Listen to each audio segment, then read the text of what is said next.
Alors, bonsoir tout le monde et bonne année. Donc, merci à tous d'être venus. Merci à Yazid d'avoir accepté notre invitation. Je suis ravie de le retrouver parce qu'il y a quelques années, on a travaillé ensemble. Yazid est intervenu dans le cadre de la formation des conseillers d'éducation à l'UFM d'Amiens. Et puis, il a fait aussi quelques formations à Tegui au cadre Cartino. C'est ça, Yazid, qui nous a peut-être après. Donc il va se présenter lui-même, je ne vais pas le présenter, en décrivant son parcours et son travail qui sont intimement liés. La parole est plus forte que la violence. C'est cette conviction qui soutient ton engagement. Yazid est celui de la médiation nomade, cette association que tu as créée, grâce à laquelle vous sillonnez la France, à la rencontre des jeunes des cités, et des moins jeunes, mais aussi des acteurs du service public.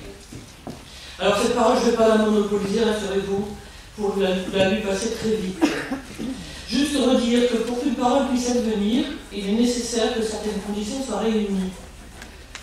Et tu les as réunies, ces conditions, en créant des espaces de dialogue nocturnes dans les cités, pour comprendre les habitants et voir quelles sont les actions possibles, en établissant un climat de confiance et de respect mutuel. Ce qui fait le cœur de cet engagement, c'est le souci d'aller vers ceux qui restent un peu tenus à l'écart, tricoter des liens, parce que tricoter des liens, ça réchauffe. Surtout en ce moment, c'est bien. S'installer autour d'un thé le soir, quand il n'y a plus personne dans les cités, pour se rencontrer, se parler, pour débattre, pour ne pas se battre, en acceptant que la parole soit aussi porteuse d'ambivalence et de conflictualité. Il s'agit d'écouter et d'entendre, de regarder et de voir, car détourner le regard est aussi une autre forme de violence. On est ici loin des stratégies de la communication, très à la mode, qui confisquent la parole en imposant un discours, en l'occurrence celui du tout répressif. Donc Yazid, je te laisse la parole. Nous, on aura le temps en fin de conférence de donner la parole à la salle selon la formule consacrée. Et puis vous pourrez échanger avec Yazid, et puis vous pourrez aussi trouver ses livres. Il est co-auteur de 3 livres, L'Empire de justesse, Guerrier non violent, et quand les banlieues brûlent. Voilà. Donc, je te laisse te débrouiller. Je crois que tu vas nous passer un petit temps. Et à tout à l'heure. Bonjour à tout le monde. Je vous remercie de votre présence et je remercie l'Université populaire de m'avoir invité. Ce que je fais dans un premier temps, je vais vous raconter mon parcours assez rapidement pour comprendre un petit peu certaines choses. Après, vous pouvez poser toutes les questions que vous voulez. Il y a toutes les critiques. Il n'y a pas de questions tabou qui me gênent. Après, je vous vois faire un petit reportage. De temps en temps, je passe à la télé, c'est l'émission qui s'appelle 66 minutes, qui passe le dimanche sur M6, qui filme un petit peu mon travail, puis après on pourra continuer sur ces questions. Donc je suis Yazid Kafi, j'habite pas très loin d'ici, je suis de Mantes-la-Jolie, dans le 78, j'ai grandi dans le quartier de Val-Fouré, je suis français et algérien, j'ai 2 nationalités, je suis né en France. J'ai 3 frères, 3 sœurs, un parcours scolaire plutôt chaotique. Je ne sais pas pourquoi, mais à l'école j'étais nul, j'étais mauvais. Et la différence, c'est que mes frères et sœurs travaillaient très bien à l'école. Moi, je travaillais mal, donc dans ma famille, j'étais considéré comme le mauvais de la famille. Il y a parfois dans la famille un enfant qui est un peu différent, c'était moi. Je ne sais pas pourquoi, mais franchement, je ne comprenais rien à l'école, puis je n'aimais pas l'école de toute façon. Puis les profs, ils ne m'aimaient pas non plus. Et donc, quand tu as l'impression que et donc mes parents m'ont souvent considéré comme le bon arrière de la famille. Et quand tu as l'impression que tu n'es pas aimé chez toi, il y a toujours une question d'amour, tu as tendance à être dehors. Et j'étais plus souvent dehors dans la rue que dans la famille. Vous voyez, il faut toujours se poser la question pourquoi les jeunes sont dehors, pourquoi il y a un enfant qui est différent de l'autre. C'est toujours une question d'amour. Hein. Je me suis mis dans la tête que mes parents m'aimaient moins que mes frères et sœurs, donc je le vivais très mal. Et donc j'étais dehors. Et comme j'habitais un quartier, donc forcément, j'ai rencontré plein de jeunes. Et les seuls qui m'ont tendu les bras dans le quartier, c'est les voyous. Ça aurait pu être des éducateurs, des animateurs, je n'ai pas vu. Hein, ils ne sont pas toujours là quand on a besoin. Et donc les seuls qui m'ont tendu les bras, c'est les délinquants. Et en même temps, c'était des jeunes qui me ressemblaient, ils étaient en échec scolaire comme moi, ils ne se sentaient pas aimés. Vous voyez, c'est d'abord là, ce sont avant tout des jeunes en difficulté. Donc il y a toujours le risque, quand on marche avec des délinquants, on peut devenir un délinquant. Donc j'ai choisi la délinquance. C'est un choix la délinquance, on n'est pas obligé d'être délinquant. La très grande majorité des gens ne sont pas délinquants. Alors pourquoi j'ai choisi la délinquance? Parce qu'avant j'étais rien. Rien, c'est grave de dire ça. J'existais pas. À l'école, j'étais au fond de la classe, en même temps j'étais timide, je prenais jamais la parole. Dans ma famille, j'étais considéré comme le bon à rien. Donc vous voyez, et la seule façon, quand je suis redevenu quelqu'un dans mon quartier, c'est quand je suis devenu un petit caïd. C'est pour ça que je dis toujours, vaut mieux être délinquant que rien du tout. ça m'a permis d'exister. Vous voyez, mais derrière, la délinquance, c'est un appel de secours. On ne n'est pas délinquant, on le devient. Donc il faut toujours se poser la question, qu'est-ce qui fait qu'on le devient? Et donc derrière, c'est un appel de secours. Parce que je pars du principe qu'il n'y a pas de délinquants heureux. La plupart des délinquants, en vrai, ce sont des gens malheureux, mais ils ne le diront jamais. Vous voyez? Donc ils se cachent derrière la délinquance. Mais en fin de compte, quand tu creuses un petit peu, quand tu arrives à tisser une relation de confiance avec eux, tu arrives à comprendre que derrière, il y a de la souffrance, il y a un mal-être. Donc pendant 15 ans, j'étais délinquant, j'étais voleur, vol de voiture au départ, cambriolage, tir orchestre, c'est-à-dire on fait des tirs orchestre, coffre-fort, braquage. Vous voyez? Plus tu restes longtemps dans la délinquance, plus tu fréquentes d'autres délinquants, plus tu apprends d'autres techniques, plus tu montes. C'est ce qu'on appelle de la formation professionnelle. La délinquance s'apprend au contact d'autres délinquants. C'est rare qu'un jeune devienne délinquant tout seul, c'est souvent avec d'autres. Qui dit délinquance des prisons, c'est normal. En France, il y a des lois. Les lois nous permettent de vivre ensemble. Tu ne respectes pas les lois, il y a des sanctions derrière. Donc, de temps, je me suis fait attraper en tout, parce que j'étais délinquant pendant 15 ans. Entre 15 et 31 ans, j'étais un voleur. Je me suis fait attraper à peu près 4 fois. J'étais 4 fois en prison. En tout, j'ai fait 5 années de prison. Une fois, j'ai fait 2 mois. Une fois, j'ai fait 6 mois. Une fois, j'ai fait 3 ans. Vous voyez, j'ai toujours fait plus, quoi. Les prisons que j'ai fait la prison de Bois d'Arcy dans les Yvelines, la prison de Fresnes, la prison de Nantes, la prison de Chartres, la prison de Nîmes, la prison d'Avignon, la prison des Baumettes à Marseille, la prison de Liancourt, pas très loin d'ici, dans l'Oise. Et j'ai fait aussi un peu de prison en Algérie, parce que dans mon parcours de délinquant, moi j'étais en cavale pendant 4 ans, et de temps en temps, pour aller en vacances en Algérie, moi je montais en cachet dans les bateaux, ça me permettait de voyager gratuit en même temps, et puis comme ça, j'ai voyagé comme ça, puis un jour je me suis attrapé dans le port d'Alger, dans un bateau. Les policiers en Algérie m'ont mis en prison, et c'est pour ça qu'ils vivent la France, parce que les prisons d'Algérie, c'est très difficile. Il n'y a pas de bataille, il n'y a pas de couverture, c'est dur. Quoi. Mais en même temps, bon, j'ai toujours assumé. Quoi. Donc j'ai toujours récidivé. La prison a son côté criminogène. En général, quand tu sors des prisons, tu en sors pire que quand tu rentres dedans. Pourquoi? Parce qu'en prison, il y a des voyous en prison. Comment voulez-vous sortir de la délinquance quand on te met dans un monde où il y a des délinquants pour de toi? Tu rentres en prison avec un cercle de cambrioleur et tu sors de prison avec un master de criminologie. Quoi. Forcément, donc, tu en sors pire. Quoi. Je prends juste un autre exemple. À un moment donné, j'étais en cellule avec un braqueur. C'est devenu mon meilleur ami parce qu'en prison, plus les périodes sont dures, plus tu fais des vrais amis. À la fin de sa peine, il m'a dit quand tu sors de prison, tu viens me voir. J'ai été le voir, il m'a appris à braquer, je suis devenu braqueur. Vous voyez, c'est dans la vie, c'est toujours des histoires de rencontres. On peut faire des belles rencontres ou des mauvaises rencontres. Donc j'ai toujours récidivé. Qu'est-ce qui fait que j'ai changé? Enfin, je vous promets qu'aujourd'hui j'ai changé. Ou alors je ne me fais plus attraper. Enfin, je vais même dire comme ça parce qu'un délinquant est une personne qui a commis un délit et qui s'est fait attraper. Quelqu'un qui commet des délits et qui ne se fait pas attraper, au niveau juridique, on appelle ça une personne honnête. Et en France, on en a plein, y compris dans les hautes sphères politiques. Sachez que la délinquance des riches coûte beaucoup plus cher que la délinquance des pauvres. Et ils vont rarement en prison maintenant. Regardez Balkany, Chirac, Sarkozy, tout ça, vous voyez. Ils ont volé beaucoup en même temps, puis ils font pas un jour de prison, quoi. Donc, on est quand même une justice de classe, on ne juge pas pareil les pauvres que les riches, que les étrangers, choses là. Donc qu'est-ce qui fait que j'ai changé? C'est qu'à ma dernière peine de prison, c'était quand même une attaque à main armée, où mon meilleur ami s'est fait tuer par les gendarmes, ils ont nous jeté dessus. Moi, ils ne m'ont pas touché, c'est mon ami qui a reçu une balle en pleine tête. À la fin de ma peine de prison, c'était une peine de 4 ans, j'étais pas très loin d'ici, j'étais allé en cours. Le ministère de l'Intérieur a dit de toute façon, Yazid Kafi, c'est une personne irrécupérable, il faut le renvoyer en Algérie. Vous voyez, c'était la double peine, ce qui est en train de revenir, là, Darmanin va s'en remettre la double peine. Quoi. Et le ministère a décidé de m'expulser parce qu'on m'a dit que j'étais une personne irrécupérable, de toute façon, c'est un multirécidiviste, il faut le renvoyer en Algérie. Et quand tu es expulsé, quand tu passes en expulsion, je suis passé en commission d'expulsion, c'est-à-dire que tu passes en jugement pour l'expulsion. Et là, il y a beaucoup de personnes qui sont venues me soutenir, y compris le maire de Martajoli, l'ancien maire socialiste, Paul Picard, est venu à la barre. Il a pris la parole devant les juges. Il a dit: je suis le maire de Martajoli. Yazid, c'est un mec intelligent, qui a des capacités, qui a du potentiel. C'est pas un irrécupérable. En tant que maire de Martajoli, je me porte garant pour lui et je m'engage à l'héberger chez moi. Vous voyez, le maire est venu à la barre. Et ce jour-là, j'avais 31 ans, c'est pas un déclic dans ma tête. C'était la première fois de ma vie que des gens regardaient plutôt mes qualités que mes défauts. Avant, les gens ne regardaient que mes défauts. Mes parents m'ont toujours traité de bon à rien. À l'école, on m'a toujours dit que j'étais un nul, et les policiers m'ont toujours traité de racaille. Donc, comme tout le monde le dit, si tout le monde le dit, c'est que c'est vrai. Donc, je me suis toujours comporté comme ça. Vous voyez, le jour où on a plutôt mis en avant mes qualités que mes défauts, franchement, ça m'a produit un déclic dans ma tête. Grâce à eux, aux maires et aux personnes qui étaient là, j'ai pas été expulsé du territoire français, et pour leur faire plaisir, j'ai fait deux choix. Premièrement, je me suis juré de ne jamais recommettre un délit en sortant de prison, et deuxièmement, moi j'ai grandi dans les quartiers, maintenant je vais aider les jeunes dans les quartiers pour pas qu'ils fassent comme moi, en tout cas qu'ils restent dans le droit chemin. Donc en sortant de prison, j'ai fait le métier le plus visible, c'est animateur dans une maison des jeunes. J'ai travaillé à Chanteloup-les-Vignes, je ne sais pas si vous connaissez, ou le film La Haine. C'est là qu'ils ont tourné le film La Haine. Mathieu Kajovic, les acteurs, je les connais très bien, puisque quand je travaillais dans la maison des jeunes, ils étaient présents à ce moment-là. Je suis retourné à l'école, parce qu'en France, on peut retourner à l'école ou en formation à n'importe quel âge. J'ai passé un diplôme d'animateur, un BATEC, brevet de technicien en animation. Ensuite, je suis rentré avec la VAE, c'est la validation des acquis et de l'expérience, où j'ai passé une licence en sciences de l'éducation, où j'ai beaucoup travaillé la question de la violence, que je sais qu'on sent très bien.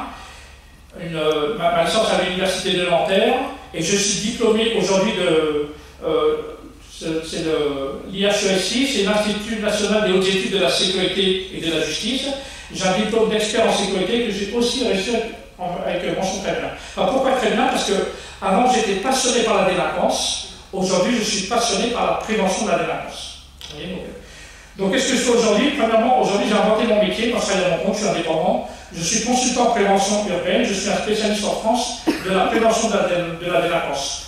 Donc j'interviens un peu partout, c'est les villes qui m'appellent pour essayer de voir qu'est-ce qui se passe, on ne comprend pas les jeunes, nos acteurs sont en difficulté, est-ce que vous pouvez m'aider, nous aider quoi. Donc mon boulot c'est de faire un travail d'immersion, je vais sur le terrain, je rencontre les travailleurs sociaux, je rencontre les policiers, je rencontre les enseignants, je rencontre les politiques, je rencontre les animateurs, les médiateurs pour essayer de comprendre. Et j'essaie de comprendre leurs difficultés, mais je rencontre aussi les jeunes, je rencontre aussi les voyous, les délinquants, parce que souvent on parle de ces jeunes-là, mais sans leur donner la parole. Quoi. Vous voyez, comment voulez-vous résoudre le problème de délinquance en France si à un moment donné on ne donne pas la parole à ces mêmes délinquants? Parce qu'ils ont des choses à nous dire. C'est eux qui commettent les délits, c'est-à-dire on parle de tout le monde, sans arrêt, sans interroger les principaux concernés. Or, ils ont des choses à dire. Les violents et les délinquants ont des choses à nous dire que nous devons entendre. Et souvent, on ne les écoute pas.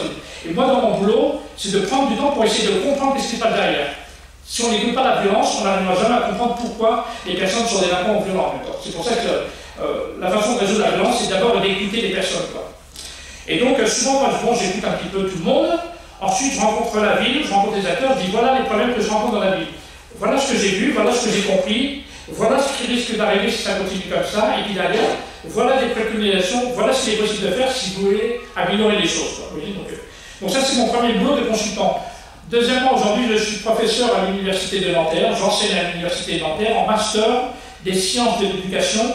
Le diplôme s'appelle cadre d'intervention en terrain sensible. On forme des futurs cadres qui vont travailler dans des territoires sensibles. Troisièmement, je travaille beaucoup en milieu carcéral, en prison, dans le cadre de la prévention de la récidive. Je fais beaucoup de débats en France, dans les plein de prisons en France, auprès des détenus, pour essayer d'avoir un discours auprès d'eux pour éviter qu'ils récidivent.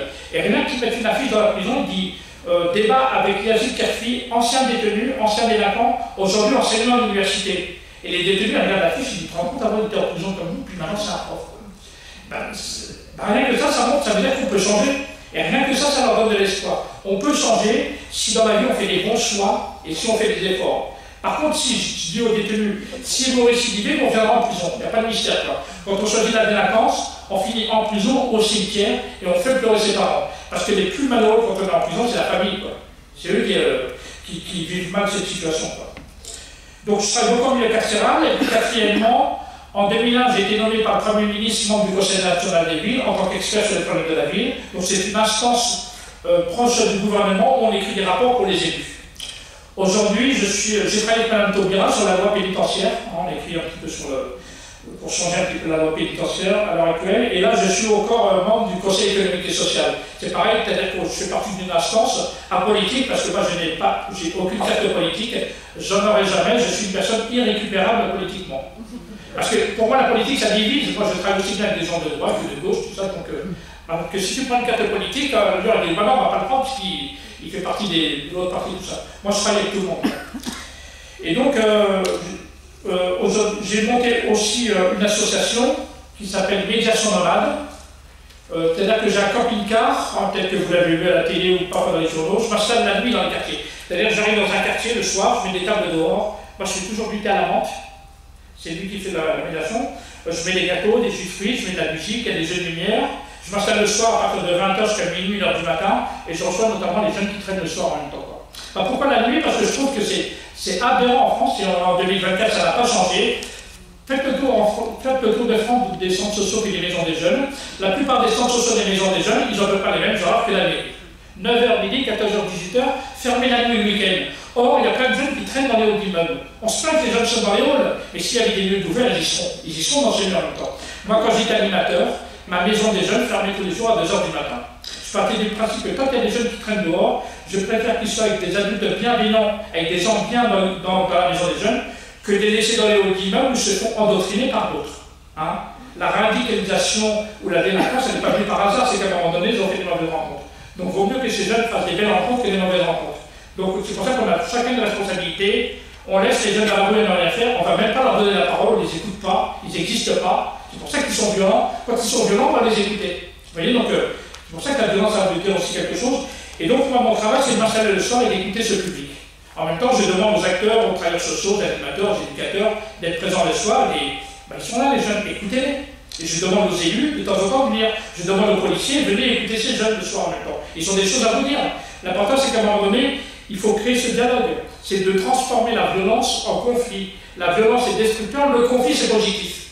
Mais le conflit et la violence, c'est pas la même chose. Dans la violence, la personne, elle n'existe pas. On l'écrase, on l'anéantit. Dans le conflit, on n'est pas d'accord, mais on se parle quand même. C'est pour ça qu'il vaut mieux le conflit que la violence. Or, en général, si on a peur du conflit, c'est la violence qui est derrière en même temps. Je m'installe le soir comme ça, sachez que j'en suis à plus de 550 soirées en France. Hein, j'ai été tous les quartiers de France, les quartiers les plus compliqués.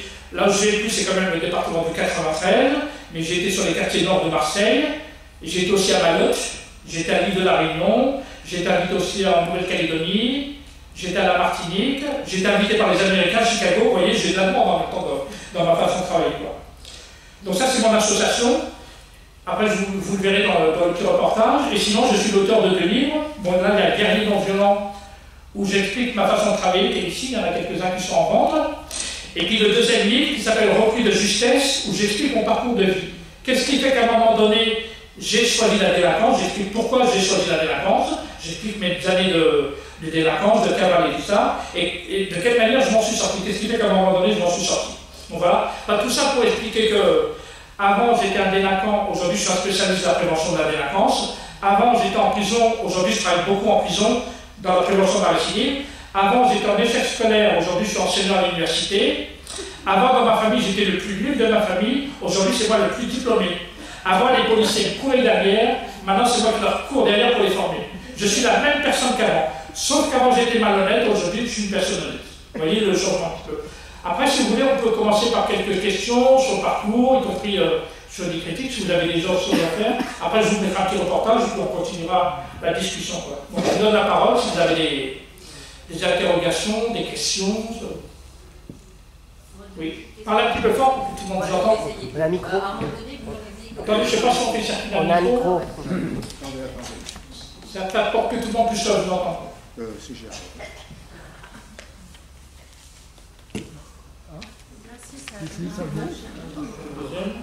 Non, il faut me... Oh, attendez, je crois que c'est bon là. Vous m'entendez? Non. Je suis pas doué. C'est bon. Attendez, Non, pas par ici.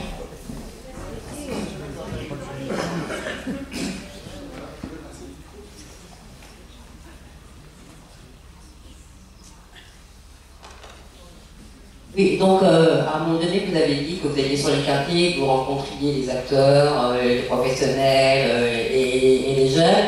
Et moi, je voulais vous poser la question, c'est quelle est la place des parents? Est-ce que vous les rencontrez? Comment vous nouez des liens avec eux? Est-ce qu'ils sont présents ou pas? En fait, c'est ça que je veux savoir. Si, je rencontre de temps en temps les parents. Pas tout le temps parce que je m'appelle le soir, donc, mais de temps en temps, je rencontre les parents qui viennent me voir par rapport à l'enfant, qui n'arrivent plus à comprendre leur enfant. Ce ne sont pas des parents démissionnaires, même si ça existe, ce sont des parents qui sont dépassés par leurs enfants. Ils ne comprennent plus leur enfant. Ils disent je ne comprends pas, il est enfermé dans sa chambre, ou alors il fume de la drogue, des choses comme ça, je ne sais pas comment faire, j'arrive pas à fixer du cadre dans la maison, ils ne m'écoutent pas. Il y a beaucoup de parents qui sont en difficulté avec leurs enfants. C'est pour ça qu'il y a un gros travail sur la parentalité, c'est comment on aide ces parents qui sont en grande difficulté avec leurs enfants.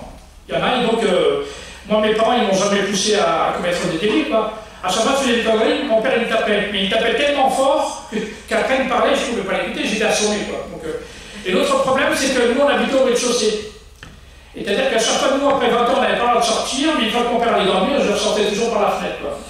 On n'aurait pas habité au rez-de-chaussée, peut-être que j'aurais peut-être pas été délinquant, quoi. Il ne faut pas les mettre au rez-de-chaussée, ces personnes-là, il faut plutôt les mettre dans les étages. Mais je connais aucun parent qui a voulu que leur enfant devienne délinquant.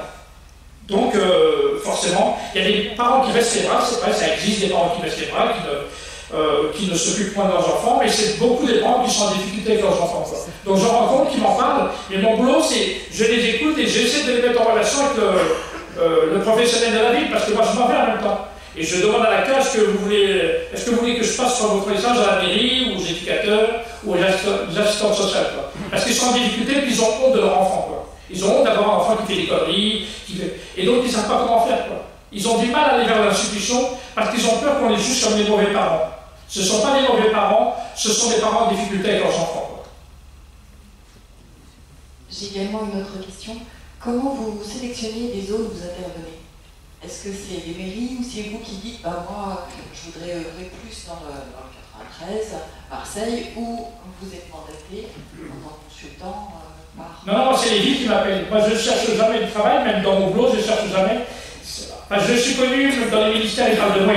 Donc c'est les villes qui m'appellent, souvent le maire ou les travailleurs sociaux, ils disent voilà, on est en difficulté dans votre ville, est-ce que vous pouvez nous aider? C'est une demande d'aide qui me demande ça. Aujourd'hui c'est comme ça, et au départ c'est vous qui avez initié de quelle façon?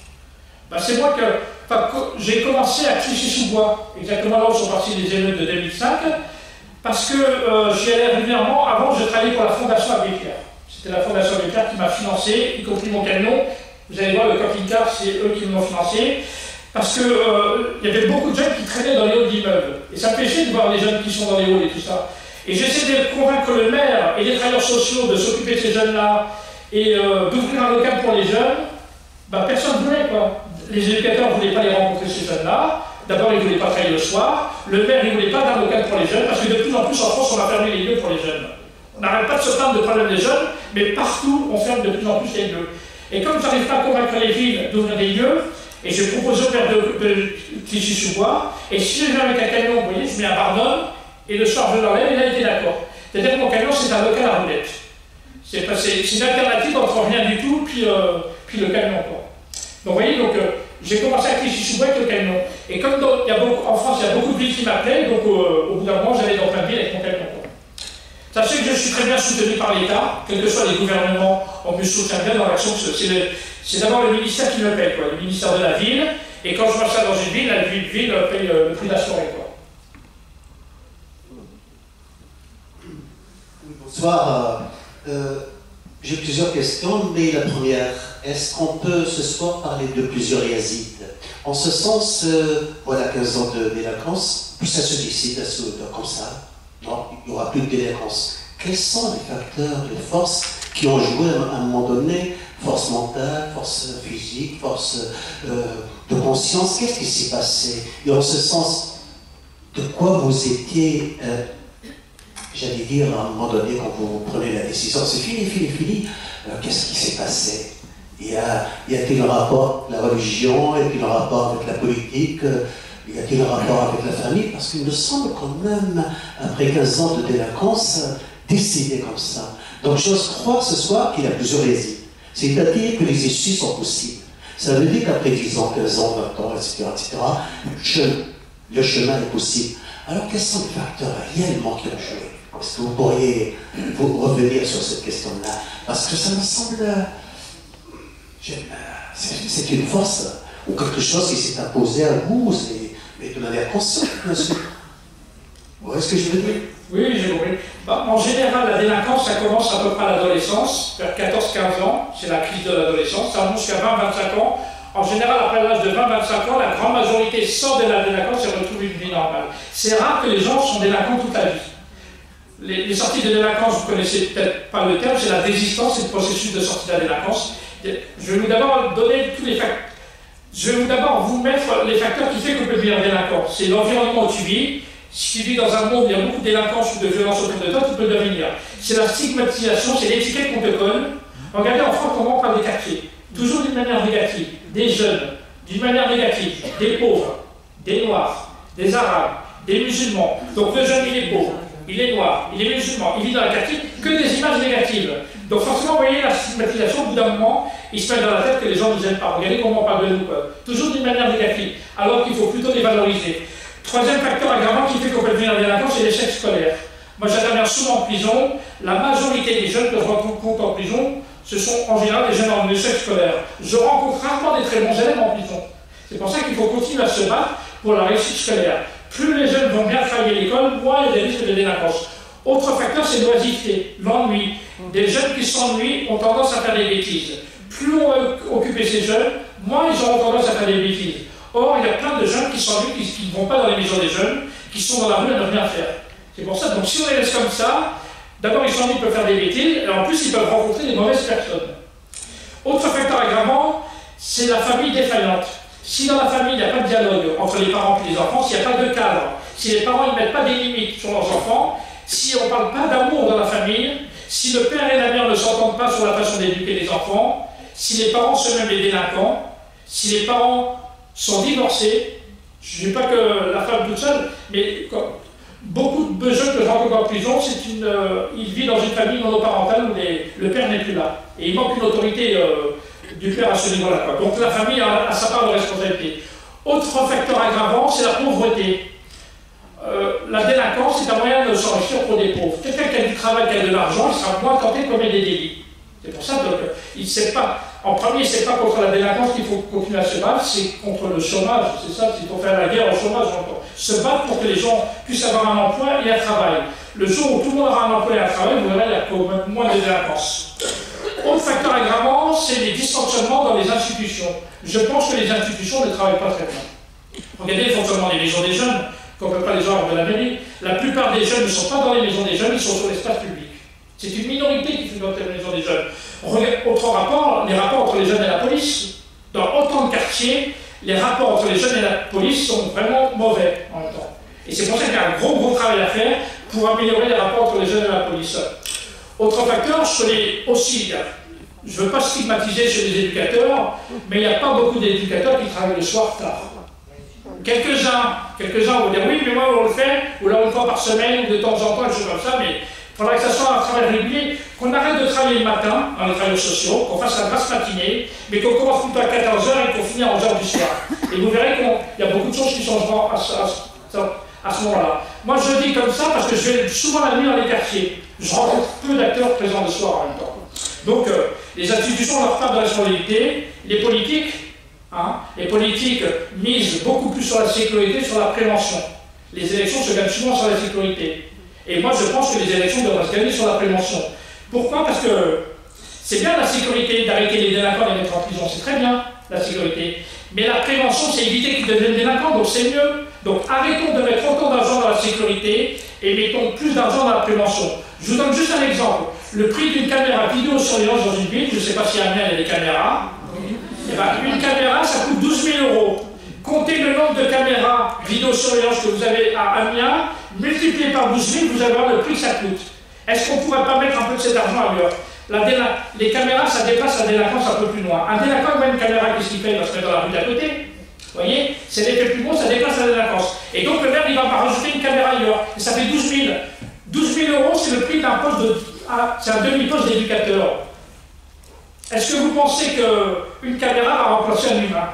C'est pour ça, une caméra ne remplacera jamais un policier, ne remplacera jamais un animateur, un éducateur. Vous savez combien coûtent les nouvelles prisons qui construisent aujourd'hui? C'est les prisons privées, toutes les prisons privées. C'est 25 000 € par jour. Et la France paye pendant 30 ans un crédit sur les nouvelles prisons qu'ils font. Comme la France n'a pas d'argent, donc toutes les nouvelles prisons, c'est privé. Ça appartient à Bouygues, à Vinci, à Eiffage, c'est comme les autoroutes qui sont privées, c'est 25 000 € par jour. Donc si vous avez de l'argent, construisez une prison, vous serez riche demain. Sachez qu'aux États-Unis, les prisons sont cotées en bourse. Vous voyez, c'est des choix sécuritaires. Et vous voyez, donc arrêtons de parler sans arrêt de sécurité, il faut parler plus de prévention en même temps. Et sur la question, qu'est-ce qui m'a fait changer, ben, c'est la rencontre. Le jour du tribunal où il y a plein de gens qui sont venus me soutenir, parce que moi quand j'étais voyou, je dis de toute façon les gens honnêtes n'aiment pas les voyous, on peut comprendre. Donc les voyous n'aiment pas les gens honnêtes. Et le jour du tribunal, il y a plein de gens qui sont venus me soutenir. Et tu te rends compte, ces gens viennent pour moi alors que moi je suis rien du tout, quoi. Je suis un simple voyou et tous les gens ils viennent me soutenir. Et même le maire. Et ce jour-là, il s'est passé un déclic dans ma tête. J'ai compris que les gens pouvaient m'aimer. Et dans la vie, c'est des histoires de rencontres, on peut faire des belles ou des mauvaises rencontres. Ce jour-là, c'était une belle rencontre. Et à partir de là, je me suis juré que maintenant, je vais vous montrer que je suis une personne bien. C'est des rencontres. Et je m'installe la nuit dans les quartiers parce que c'est une belle rencontre avec les personnes que je rencontre. Quand j'arrive en prison et je rencontre des détenus, je parle aux détenus et tous les détenus me disent Yazid, franchement, c'est une belle rencontre avec toi. Franchement, tu me donnes de l'espoir. Vous voyez, c'est des rencontres dans la vie. C'est des rencontres, c'est le dialogue qu'on tisse. Là, je fais une conférence avec vous. Je suis sûr que certains d'entre vous vont retenir certaines choses que j'ai dit. Donc forcément, c'est ça. C'est pour ça que si on veut diminuer la violence, si on veut diminuer la délinquance, il faut oser aller vers les autres et parler avec. Y compris dans le conflit, même si on n'est pas d'accord, mais à un moment donné, il faut créer ce dialogue et il faut créer cette rencontre. Parce que sinon, ils vont continuer à avoir que des mauvaises rencontres. Et ils vont se monter la tête contre ceux d'en face, quoi. C'est pour ça qu'on a intérêt maintenant à... Enfin, je travaille sur la phrase qui est très belle, qui s'appelle « Provoquer la rencontre pour se connaître pour se respecter pour vivre ensemble ». Je dis provoquer parce que naturellement, les gens ne se mélangent pas. Donc aujourd'hui, il faut la provoquer cette rencontre encore, quoi, pour qu'à un moment donné, les gens arrivent à se parler. Quoi. Là-bas.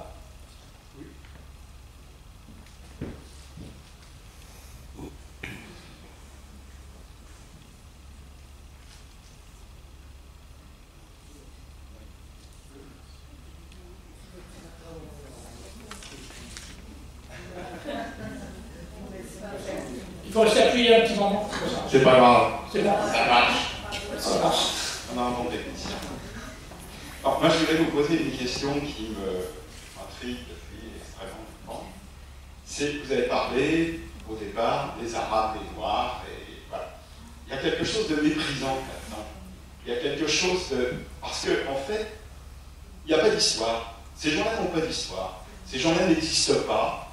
Ben, on ne peut pas les respecter, puisqu'ils n'ont pas d'histoire. Donc ma question était un peu celle-là, c'est est-ce que, en fait, quand ils viennent vous voir, est-ce que vous leur parlez de l'histoire de leur pays? L'histoire, par exemple, pour les musulmans, on peut citer Avicenne, on peut citer Averroès, on peut citer tout un tas de gens d'Arabie, on peut citer tout un tas de gens qui sont des gens qui ont contribué d'une manière très importante à la construction du monde, puisque Avicenne, c'est le premier quasiment qui a dit que non, il fallait continuer fallait travailler sur les Grecs, sur Aristote, il fallait comprendre les problèmes de cause, conséquences et tout ça. On ne sait pas. Il y a une espèce de cécité, d'ailleurs, qui est tout à fait en France, hein, mais je ne sais pas si ça existe dans d'autres pays, mais sur l'histoire, de toute façon, de gens qui sont là, qui sont présents, sur lesquels qui vont finir par s'intégrer, mais est-ce qu'on ne peut pas aussi les intégrer en montrant qu'ils existent vraiment et qu'ils ont existé à travers l'histoire? Moi, c'est ça qui me... Enfin, c'est un sujet qui m'intéresse beaucoup parce que... On est très clair. Oui, non, vous avez raison, vous avez parfaitement raison que ces gens, on a l'impression qu'ils n'existent pas, donc ils existent à travers la violence. Hein, quand il y a la violence, on parle sans arrêt d'eux. Et bon, moi, c'est vrai que je connais mal cette histoire, je la connais mal, mais je dis soyez fiers de vos origines. Soyez fiers de ce que vous êtes, soyez fiers de vos parents et tout ça. Il y aura toujours des gens qui nous aiment et des gens qui ne nous aiment pas. On ne va pas taper tous les gens qui ne nous aiment pas. Il y aura toujours des gens racistes. C'est comme ça. Mais plus on montrera une bonne image de soi-même, plus les gens en face se remarqueront que, en fin de compte, on s'est trompé sur vous en même temps. C'est pour ça, c'est à nous aussi de montrer une belle image de nous-mêmes en même temps. Et c'est pour ça que, mais connaître l'histoire, comme vous l'avez dit, et tout ça, moi je ne la connais pas cette histoire. Je connais un petit peu, sachez que j'ai été engagé, sachez que j'ai fait mon service militaire quand même en Algérie, pendant mes années de cavale, parce que j'étais recherché en France et tout ça, donc... moi j'ai fait parler sur autre chose en même temps, mais c'est très important, plus ils seront fiers de leur origine, plus ils seront fiers d'eux-mêmes, plus ils seront fiers de leurs parents, et plus au bout d'un moment ils arriveront à s'en sortir mieux en même temps. Parce que c'est vrai qu'on a l'impression qu'ils n'ont pas d'histoire. Oui. Conciliation. Attends, il y a quelqu'un. Non, mais ça va être rapide. Hein. Après, Vas-y. conciliation, vie de famille, travail. Donc à plusieurs reprises. Conciliation, vie de famille, travailleur social. Qu'est-ce que vous auriez à dire? Parce qu'effectivement, comme vous, j'entends parler, bah oui, ils ont des horaires, parce que j'ai côtoyé les travailleurs sociaux, les travailleurs sociaux, ils sont à des heures où effectivement... bon, voilà. Non, c'est important, c'est une fois que... Qu'est-ce qu'il y aurait à faire, quoi? Non, il y a plein de choses. Je retiens ce que vous dites, je vais vous donner un petit peu les facteurs de sortie de délinquance en même temps. C'est souvent une histoire de maturité, il y a une question d'âge. On fait souvent les chroniques à 14-15 ans parce qu'ils ne sont pas très mûrs dans la tête. Quand ils prennent l'âge, c'est un peu plus dur. Après, c'est le travail. Quelqu'un qui a du travail, il rentre plus de bonheur chez lui, il va fréquenter des travailleurs, donc il sera un peu moins dans la rue, c'est le travail. C'est des belles rencontres. Ça peut être avec un éducateur, un animateur, un médiateur, un habitant, un prof, même un policier, on peut faire des rencontres. C'est la rencontre amoureuse. Beaucoup sont sortis de la délinquance parce qu'ils sont tombés amoureux. Pour ça que, parce que souvent ils vivent chacun d'un côté, les garçons d'un côté, les filles de l'autre. Et souvent certains s'en sortent grâce à ça. Et la fille elle dit tu choisis tes copains ou moi. Parce que c'est très facile d'entrer dans une bande. La bande elle s'attire vers le bas. Ce sont les adultes qui vous attirent vers le haut. D'autres sorties de délinquance, c'est la naissance d'un enfant. Certains se sont mis à arrêter le jour où ils ont un enfant, ils étaient pères de famille, ça les a changés en même temps. D'autres, c'est la confiance en soi. Il y en a qui n'ont pas confiance en eux, ils ont une mauvaise estime d'eux, ils disent de toute façon je m'en sortirai jamais, je suis un bon à rien, de toute façon on m'a toujours stigmatisé, je m'en sortirai pas. Vous voyez, c'est se battre pour la confiance en soi, quoi. Vous voyez, tout ça c'est les grandes sorties de la délinquance. Oui, non mais les horaires d'un bon éducateur, d'après ce que vous dites, ça serait le travail du soir. Mais vous n'avez pas compris. Eh ben, il faut être présent à l'heure où les jeunes sont disponibles. Les jeunes les plus compliqués sont souvent le soir dehors. Donc il faut des lieux ouverts le soir et des travailleurs sociaux qui sont présents le soir, y compris des adultes, n'importe qui, qu'on puisse discuter avec ces gens encore. Parce qu'ils sont là le soir en même temps. Et souvent, quand je me promène la nuit dans les quartiers, c'est un monde de jeunes sans adultes. Il n'y a pas d'adultes, il n'y a que des jeunes en même temps. Donc c'est pour ça qu'on a chacun une responsabilité là-dessus.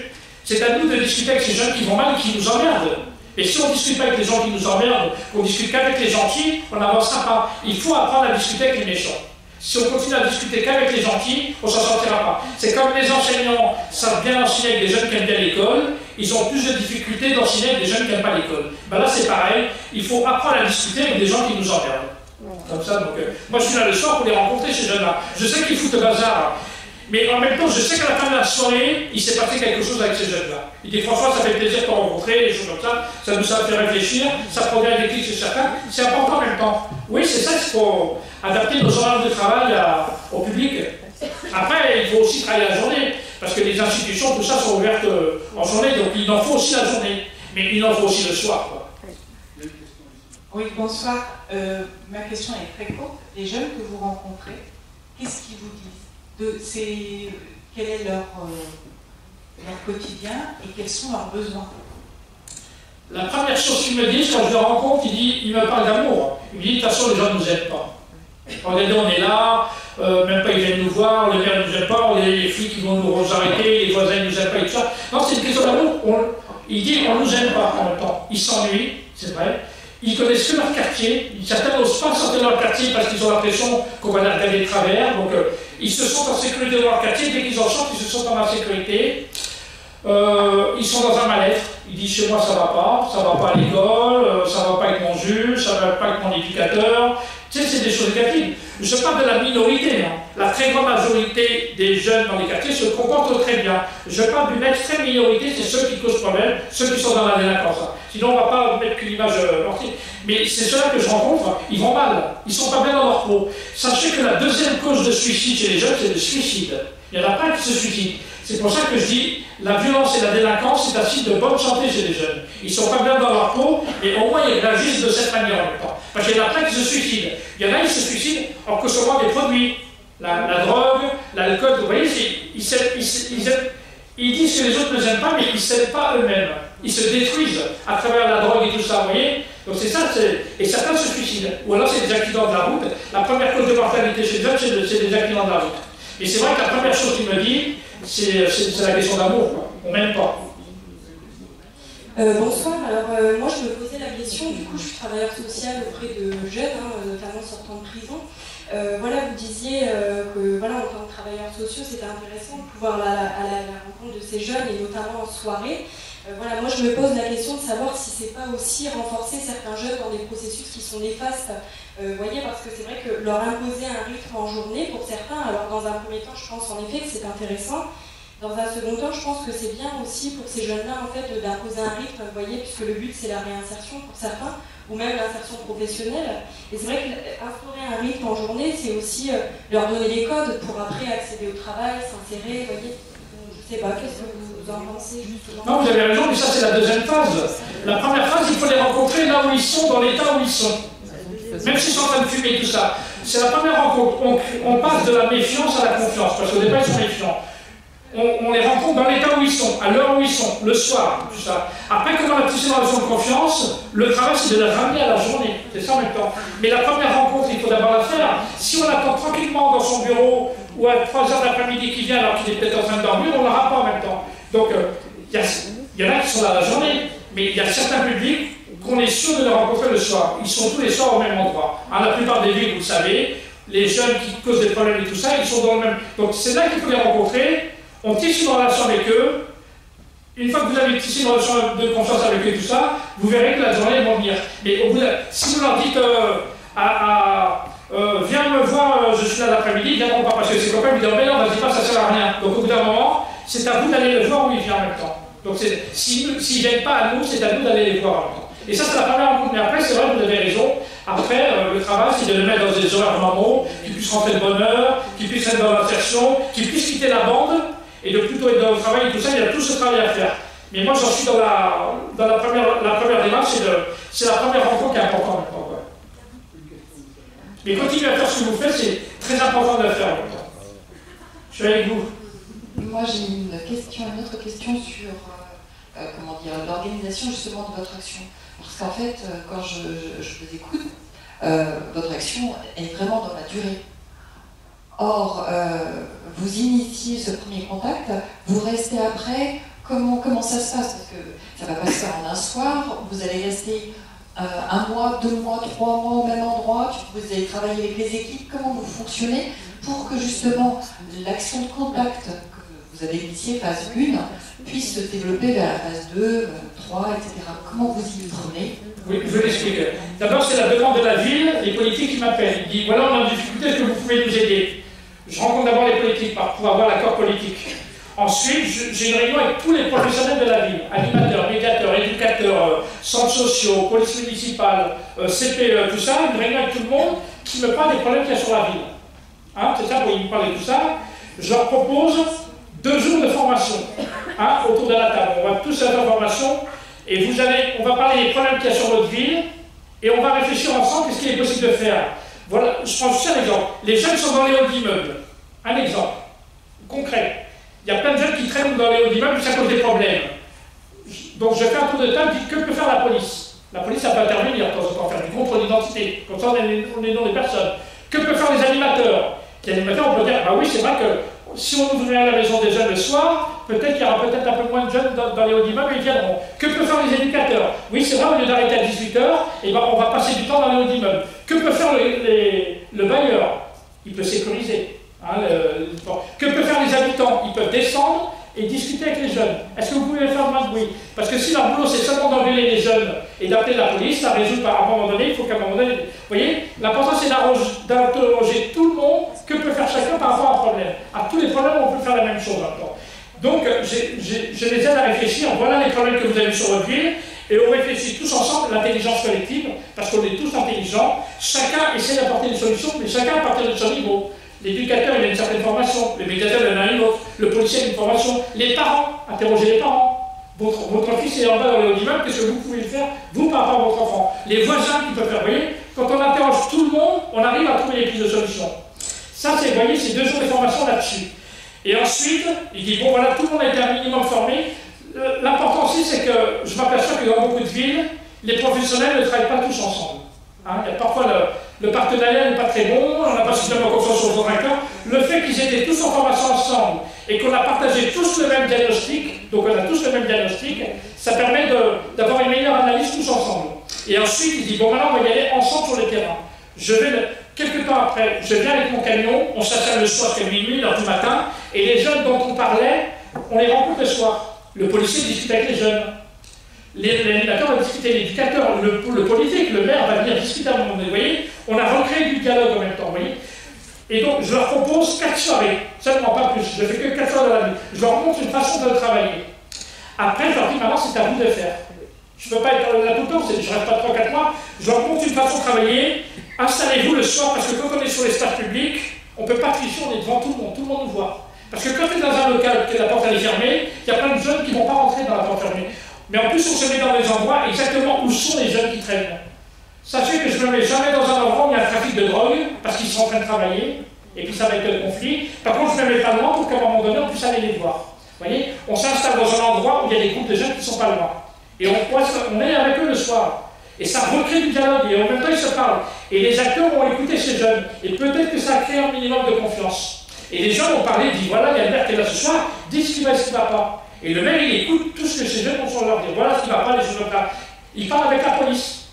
Il dit, oui, mais les jeunes, quand on arrive dans le quartier, les policiers disent, vous nous insultez, tout ça. Oui, mais il y a des policiers qui se comportent mal avec nous. Vous voyez, il y a un échange. Et on explique certaines choses. Donc l'important, c'est qu'à un moment donné, il y a des échanges. Vous voyez, ça commence par la formation, 2 jours de formation. Après, on va ensemble le soir sur le terrain. Je fais 3-4 soirées, pas plus. Puis après, on fait un bilan, on dit, bon, voilà, qu'est-ce que vous avez retenu de la formation, puis ce qu'on a fait le soir. Maintenant, c'est à vous de faire. Il y a plein de villes, par exemple, il y a des villes qu'avant la maison des jeunes fermait à 18h, maintenant on ferme à 23h. Il y a des villes où ils ont organisé des rencontres entre jeunes policiers. Il y a des villes où il y a plein de travailleurs sociaux qui maintenant travaillent le soir. Il y a des villes où les médiateurs étaient en difficulté avec les jeunes et maintenant ils ont tissé des liens. Il y a des villes où on a organisé des rencontres entre les jeunes et les policiers. Vous voyez, il y a plein de choses qui peuvent évoluer. Sachez qu'il y a à peu près une quinzaine de villes en France qui ont un camion comme moi qui font exactement la même chose.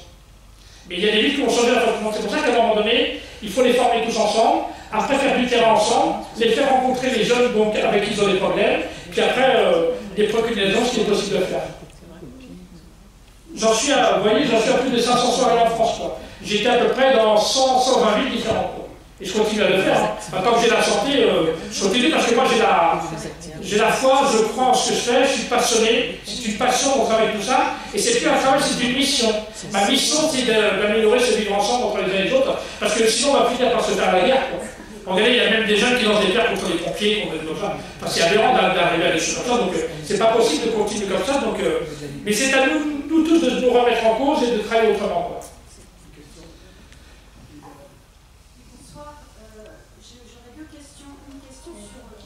Parlez plus fort puisque des fois là, je crois. J'aurais 2 questions. Allez-y. Une question sur votre trajectoire qui est assez intrigante, qui prolonge la question qui vous a été posée tout à l'heure.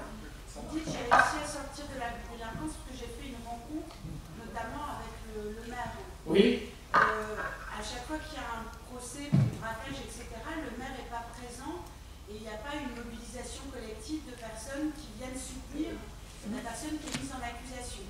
Ma question, c'est comment ça a été possible pour vous d'avoir cette mobilisation des soutiens qui vous ont été apportés et comment se fait-il que le maire était présent dans la salle? Et ma deuxième question, elle porte sur, de manière plus générale, les modifications que vous avez pu percevoir sur la délinquance elle-même, le profil des délinquants et notamment le fait qu'ils sont, notamment en matière de trafic de drogue, de plus en plus jeunes, enrôlés dans des trafics qui en général sont internationaux, et le fait que la violence soit de plus en plus une ressource, y compris à des âges très jeunes. Donc est-ce que vous avez perçu cette évolution, notamment sur la jeunesse des délinquants, et qu'est-ce que vous en pensez? D'où ça vient selon vous? Bon, pour la première question, le maire, comme beaucoup de personnes de Mantes-la-Jolie, était opposé à cette histoire de double peine. Je suis né en France. C'est en France que j'ai grandi, c'est en France que je suis devenu délinquant et pas en Algérie. Donc c'est à la France de réfléchir sur la délinquance qui fait qu'on devient délinquant en même temps. Donc c'est pas l'Algérie. Imaginez que mon meilleur ami soit français. On fait des conneries ensemble, on va en prison ensemble.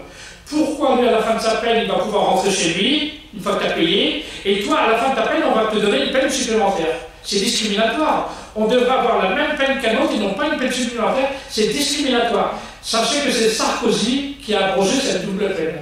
C'est la double peine. Et le maire était opposé à ça, parce qu'il connaissait ma famille, mes frères et sœurs étaient dans le milieu associatif, et c'est mes parents qui ont été voir le maire, il dit voilà, notre frère va être expulsé, c'est pas normal, je regarde. Et le maire a pris conscience que c'est pas normal de l'expulser, il est né en France, il a toute sa famille ici. Et le maire il a dit je me porte garant, je vais y aller en même temps. Il a pris, parce qu'il trouvait que c'était pas normal d'expulser une personne qui est née en France. C'est l'histoire de la double peine. Donc ça, c'est que. Et beaucoup de travailleurs sociaux sont venus parce qu'ils trouvaient que c'était pas normal. Quoi. Et deuxièmement, oui, c'est vrai qu'il y a de plus en plus de violence, il y a de plus en plus de délinquance, que le trafic de drogue a ramené la délinquance à la portée de tout le monde. Avant, aller braquer, faire des cambriolages, faire des coffres-forts, il n'y en a pas beaucoup qui étaient capables de le faire. Vendre de la drogue, c'est très facile, d'acheter 1 kilo de shit et puis de vendre à des gamins, c'est facile. La drogue a permis à beaucoup de personnes de rentrer dans le monde de la délinquance. Quoi. Et il y a tellement d'argent derrière qu'au bout d'un moment, une fois qu'ils ont goûté à ça, ils ont tendance à continuer. Quoi. Mais la plupart des jeunes qui sont dans le trafic de drogue, ce sont plutôt des jeunes qui sont en difficulté, qui sont en échec scolaire. Un jeune qui travaille bien à l'école, qui est cadré dans sa famille, où il y a des belles valeurs dans la famille et tout ça, il ne va pas y rentrer dedans en même temps. Ce sont tous les jeunes qui vont mal, qui sont en difficulté scolaire, qui sont mal dans leur famille, qui ont tendance à rentrer dans le trafic en même temps. Et quand ils y sont, il y a tellement d'argent que d'autres sont attirés par ça. C'est facile d'attirer un jeune qui n'a pas d'argent, tu lui proposes de vendre du shit, et de l'autre côté, je te donne le nom de surveiller la rue. Si les filles qui viennent du cycle, seulement on va te donner 100 euros à la fin de la journée, il y en a plein qui vont entrer. Parce qu'ils occupent le terrain. Donc, comme ils occupent beaucoup de terrain, on a intérêt à mettre plus d'adultes bienveillants, plus de travailleurs sociaux dans le terrain pour ne pas laisser que ces jeunes-là leur parlent. Moi, je m'attends le soir pour éviter que les dealers viennent leur parler à ces jeunes-là, ou les mecs qui les endoctrinent. C'est pour ça qu'à un moment donné, il ne faut pas laisser ces jeunes tout seuls. Les jeunes qui vont mal, ils risquent d'avoir on va leur tendre des bras, les voyous vont leur tendre des bras maintenant. C'est pour ça qu'on a intérêt à y aller. Moi, quand je m'ennuyais dans mon quartier, les seuls qui m'ont tendu des bras, c'est les voyous, quoi. C'est pour ça qu'il ne faut pas leur laisser la place. Il faut remettre des adultes bienveillants sur l'espace public. Ça manque d'adultes sur l'espace public. Quand je me promène le soir dans le quartier, il n'y a que des jeunes. Les adultes ne sont pas là. Et les adultes sont là pour surveiller, pour les cadrer un petit peu en même temps. C'est ça qui a. Mais parce que les personnes qui n'ont pas d'argent, ils sont tentés par la délinquance. Quoi. Ils sont persuadés qu'ils vont devenir riches. Or, la plupart des délinquants finissent très mal. La plupart des délinquants finissent en prison. Après, oui, vous allez avoir la parole. Juste, je termine ici. La plupart finissent. Moi, je travaille beaucoup en prison. Je suis un ami de Redouane Faïd, je ne sais pas si vous connaissez, qui est pas très loin d'ici. Il a 52 années de prison à faire. Mais peut-être il a commis des trucs, il s'est évadé tout ça, mais ça mec extrêmement. Il est très très intelligent en même temps. Est-ce que vous pensez que c'est entre 4 murs qu'on va le sortir de la délinquance?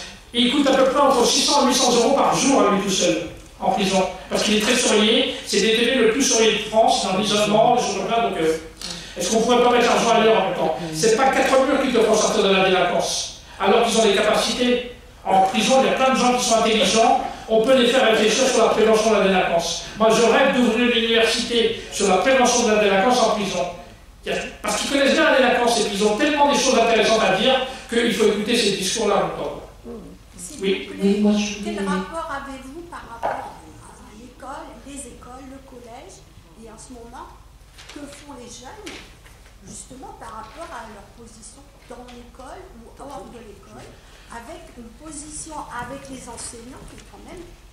Le rapport, j'interviens de temps en temps, mais je trouve que j'interviens très peu dans les établissements scolaires. Parce qu'on ne m'appelle pas, je vais là où on m'appelle, quoi. Les établissements scolaires m'appellent peu. Or, je pense qu'à un moment donné, je pourrais intervenir et puis peut-être produire un déclic chez des jeunes en même temps pour expliquer que ne faites pas le choix de la violence, de la délinquance et tout ça, continuez à travailler bien à l'école. Il faut essayer de se battre là-dessus en même temps, quoi. Mais moi, je crois dans les rencontres en même temps. Mais je pense que, je sais pas, on a du mal à... C'est difficile de rentrer dans un établissement scolaire, quoi. Après, c'est à l'appréciation du principal, du proviseur, tout ça, donc... mais je vais dans peu d'établissements scolaires. Il dommage. Une question, voilà. Oui, moi, 2 remarques. Donc, j'avais un petit peu dans le sens de la remarque de madame, c'est-à-dire la question du changement. Vous parlez des jeunes avec la bande de jeunes. Oui. Maintenant, est-ce que ce n'est pas des réseaux extrêmement forts, intégrés, qui ont même des dimensions nationales, hein. On parle des réseaux de drogue en Belgique, qui sont en train d'infiltrer la société. Donc on est dans un monde qui a peut-être changé. Donc ça, c'était ma première remarque. Et puis juste ma seconde remarque, c'est aussi par rapport aux travailleurs sociaux. Eh bien, moi j'ai été voilà, dans un service social qui n'était pas dédié à la prévention, mais qui faisait du social, donc d'aller à la rencontre, d'aller soutenir, d'aller proposer des aides, même chez des personnes âgées à Bienheure, etc. Eh bien, il y a de la peur chez les travailleurs sociaux, parce que quelquefois, j'avais des collègues qui allaient au pied de certains immeubles, qui avaient tout un système de surveillance, et à un moment donné, c'était plus possible.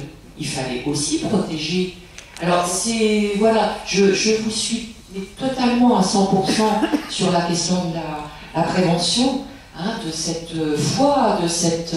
il faut tous qu'on s'y mette et qu'on aille à la rencontre de ces jeunes, effectivement. Mais il y a aussi une évolution qui paraît quand même extrêmement difficile, qui s'est mise en place. Où est-ce qu'on va? Qu'est-ce qui se passe? Oui, mais plus c'est difficile, plus il va falloir y aller. C'est ça, maintenant on n'a pas le choix, si on n'y va pas, ils ont gagné. Il y a un petit... Oui, après la peur, il faut travailler sur ces peurs. Il faut travailler là-dessus. Moi, si je vais dans les choses que les personnes, j'ai peur.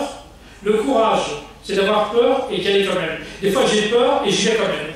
Je dis, bon, je pars du principe qu'ils ne vont pas nous tuer, c'est sûr.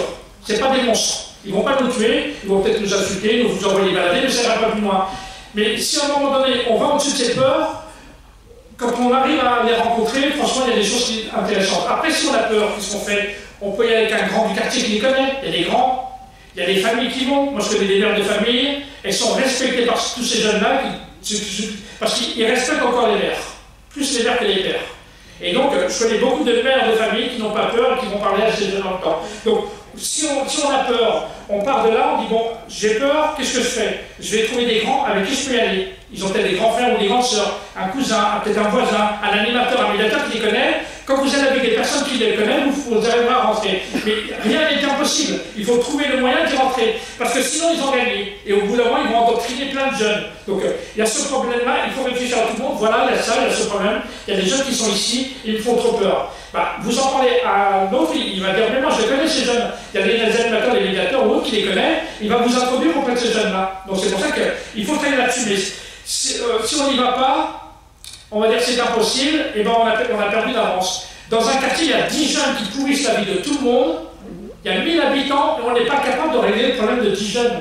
Il y a 1000 habitants. Vous voyez, c'est toujours les mêmes, un petit groupe, une minorité qui fout le bazar, qui emmerde tout le monde, et on n'est pas capable de résoudre ce problème. C'est pour ça qu'au bout d'un moment, ils vont réfléchir. S'il y a 50 habitants qui descendent, qui vont leur parler, ils vont se calmer tout de suite.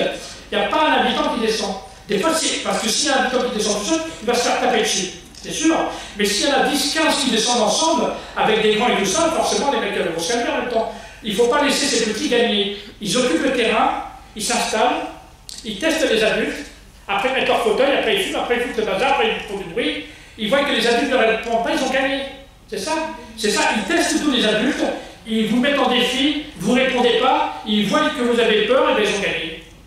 Donc, est-ce qu'on laisse un petit groupe de jeunes pourrir la vie de tout le monde? C'est ça, c'est à nous de nous interroger, est-ce qu'on va laisser faire ça en même temps? Parce qu'on est des villes où il y avait des dealers en bas, les habitants sont descendus dès le matin, ils ont occupé le haut d'immeuble. Ils disent, maintenant on reste ici, on s'assoit, on bouge pas. Ils prennent leur tableau, ils restent ici. Après, il y a d'autres habitants qui se relèvent, les trafiquants sont partis ailleurs.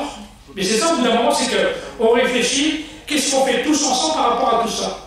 C'est ça, mais il faut vraiment qu'il y ait une réflexion. Parce que chacun a peur, mais chacun est dans son élément. L'important, c'est de réfléchir ensemble. Qu'est-ce qu'on peut faire tous ensemble? Mais ils ne peuvent pas gagner, il ne faut pas les laisser gagner. Quoi. Les délinquants ne doivent pas gagner face aux gens honnêtes en même temps. Or, les gens honnêtes sont trop silencieux. Hein? On n'écoute que les jeunes qui font du bruit. La masse silencieuse, les gens comme ça ne disent rien. À chaque fois que vous arrivez dans la quartier, c'est la même chose. Les gens m'appellent par rapport à un groupe de 10 jeunes. Des fois, il y a même des bailleurs qui détruisent un immeuble parce qu'il y a des dealers en bas. On détruit un immeuble à cause de ça, on dénonce ça. Vous voyez, au bout d'un moment, il faut s'interroger, quoi. Donc, non, c'est se poser les bonnes questions. Mais il ne faut pas qu'on reste en situation d'échec, quoi. Pardon, vous abordez les jeunes en leur disant, on vient vous écouter, savoir ce qui ne va pas. Concrètement, vous faites quoi quand vous arrivez dans un quartier comme ça? Moi, je les invite, les jeunes, ils aiment la bouffe. Je mets plein de bouffe, des gâteaux, des jus de fruits, je mets de la musique. Moi, je suis toujours du thé à l'amande, et je mets les tables, ils ont envie de bouffer, ils viennent s'asseoir. Il dit, asseyez-vous, est-ce que vous voulez un verre? Il dit, oh ouais, pourquoi pas, des choses comme ça, ils s'assoient. Et puis après, on décide, bon, qu'est-ce qu'il fait? Et il commence à bouffer, ou alors des fois, je prends mon thermo, avec du thé, un thermo, je mets du thé, et je fais le tour des halls d'immeubles. Et je tape à l'eau, même sur un billet, il dit, vous voulez du thé? En général, c'est des fumeurs, le thé, ça passe bien. Est-ce que vous voulez du thé? Ah, bah pourquoi pas un verre de thé, je le sers. Je me sers, puis je rentre avec eux dans le hall, puis après, il dit, mais t'es qui toi? Et moi, je me rappelle, je suis là, parce que la mairie m'a appelé, je suis comme ça. Et puis à la fin, ils m'ont dit, franchement, ça fait du bien que quelqu'un vienne nous voir. En général, personne ne vient nous voir, les jeunes ne nous aident pas. C'est ça, en fin de compte, c'est pas moi qui fais la médiation, c'est le verre de thé qui le fait.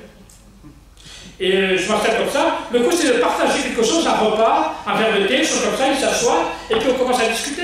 Les jeunes, ce qu'ils veulent en vrai, c'est parler. Ils disent, franchement, ça fait plaisir que vous parlez. En général, les gens, ils ne viennent pas parler parce que je leur fais peur. Vous voyez, ils font peur, ces jeunes. Mais en même temps, ils le vivent très mal que personne ne vient leur parler. Et quand tu leur parles, ils disent, ça m'a fait du bien parce que vous m'avez donné la parole. Au moins, ils existent en même temps. Et là, et après, je fais parler, mais comment ça va dans ta famille? Comment ça va avec l'école? Tu penses quoi des éducateurs, du maire, de la France? Ben, ils me disent plein de choses. Et après, je rencontre les travailleurs sociaux, je rencontre le maire, je dis, vous voyez les jeunes dont vous parlez, que vous n'allez pas voir, ben, voilà ce qu'ils disent, voilà ce qu'ils pensent du maire, voilà ce qu'ils pensent de l'éducateur, voilà ce qu'ils pensent de la France en général, voilà ce qui va se passer. Ils ont dit, si ça continue comme ça, voilà. Après, ils en font ce qu'ils veulent. Ils pensent ça, les gens encore. Mais l'important, c'est d'à un moment donné, d'écouter ces paroles qui nous dérangent. Même s'ils disent des conneries, mais plus ils vont parler, plus ils vont sortir leur colère, leur haine. Parce que si ça ne sort pas, un jour, ça explose. Certains deviennent des terroristes. Il y a même des Français qui sont devenus des terroristes en France en même temps. C'est pour ça qu'il faut aussi les écouter. Ils ont des choses à nous dire qu'on va écouter. Et plus ils vont prendre la parole, plus on va passer du temps avec eux, plus on va les écouter, plus ça va leur faire du bien. Mais il faut oser y aller. Donc il faut y aller, prendre le risque et tout ça, et c'est pas rien du tout en même temps. Et moi, c'est mon travail que je fais. Je m'installe la nuit, et s'ils viennent pas à mon camion, et ben il m'a dit non, mais ils sont là-bas, mais ils ne veulent pas venir, et ben je vais aller les voir. Je vais tout seul. Ou alors quelqu'un qui m'accompagne, des choses comme ça, puis je passe du temps.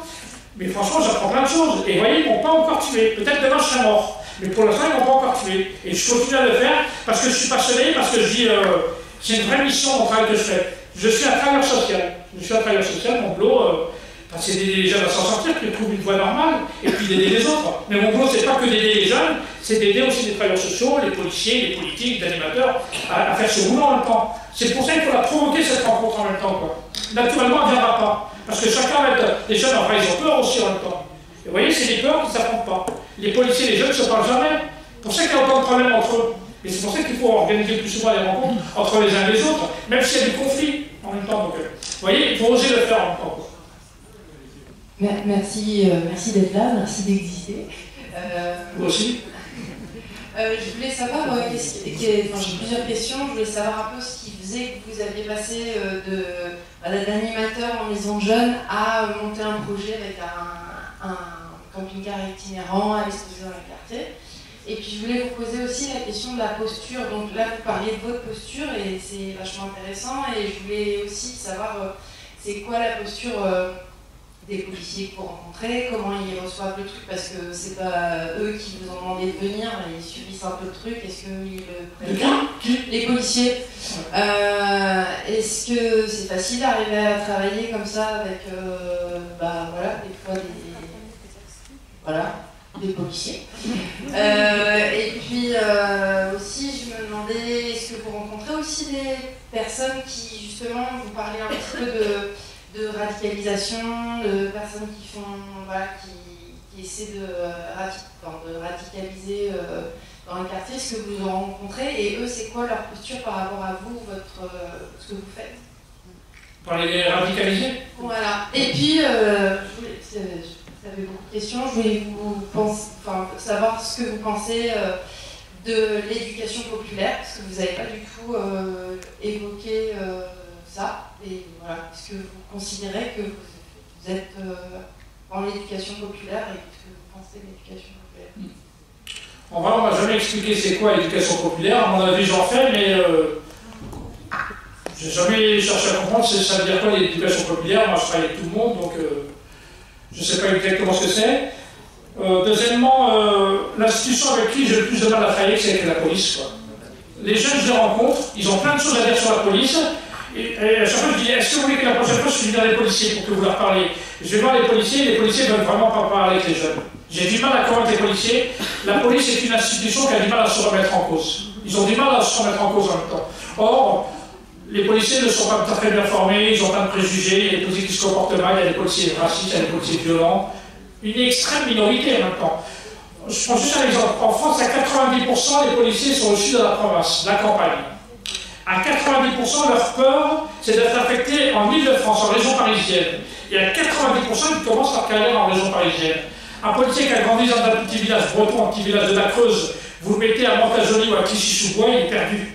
C'est pour ça donc, je trouve que les policiers ne sont pas suffisamment bien formés pour travailler dans les quartiers difficiles, où il y a beaucoup de personnes d'origine étrangère.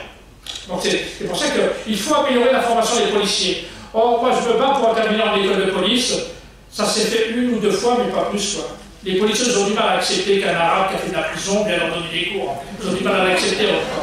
Aujourd'hui, non, aujourd'hui, je suis un professeur à l'université, je suis un expert, je suis un professionnel. Le passé, c'était avant. Et ça, ils ont du mal à l'accepter en même temps. Donc, une fois que je suis intervenu à l'école de police, les policiers, ils ont tous tourné la tête. Ils voulaient pas me...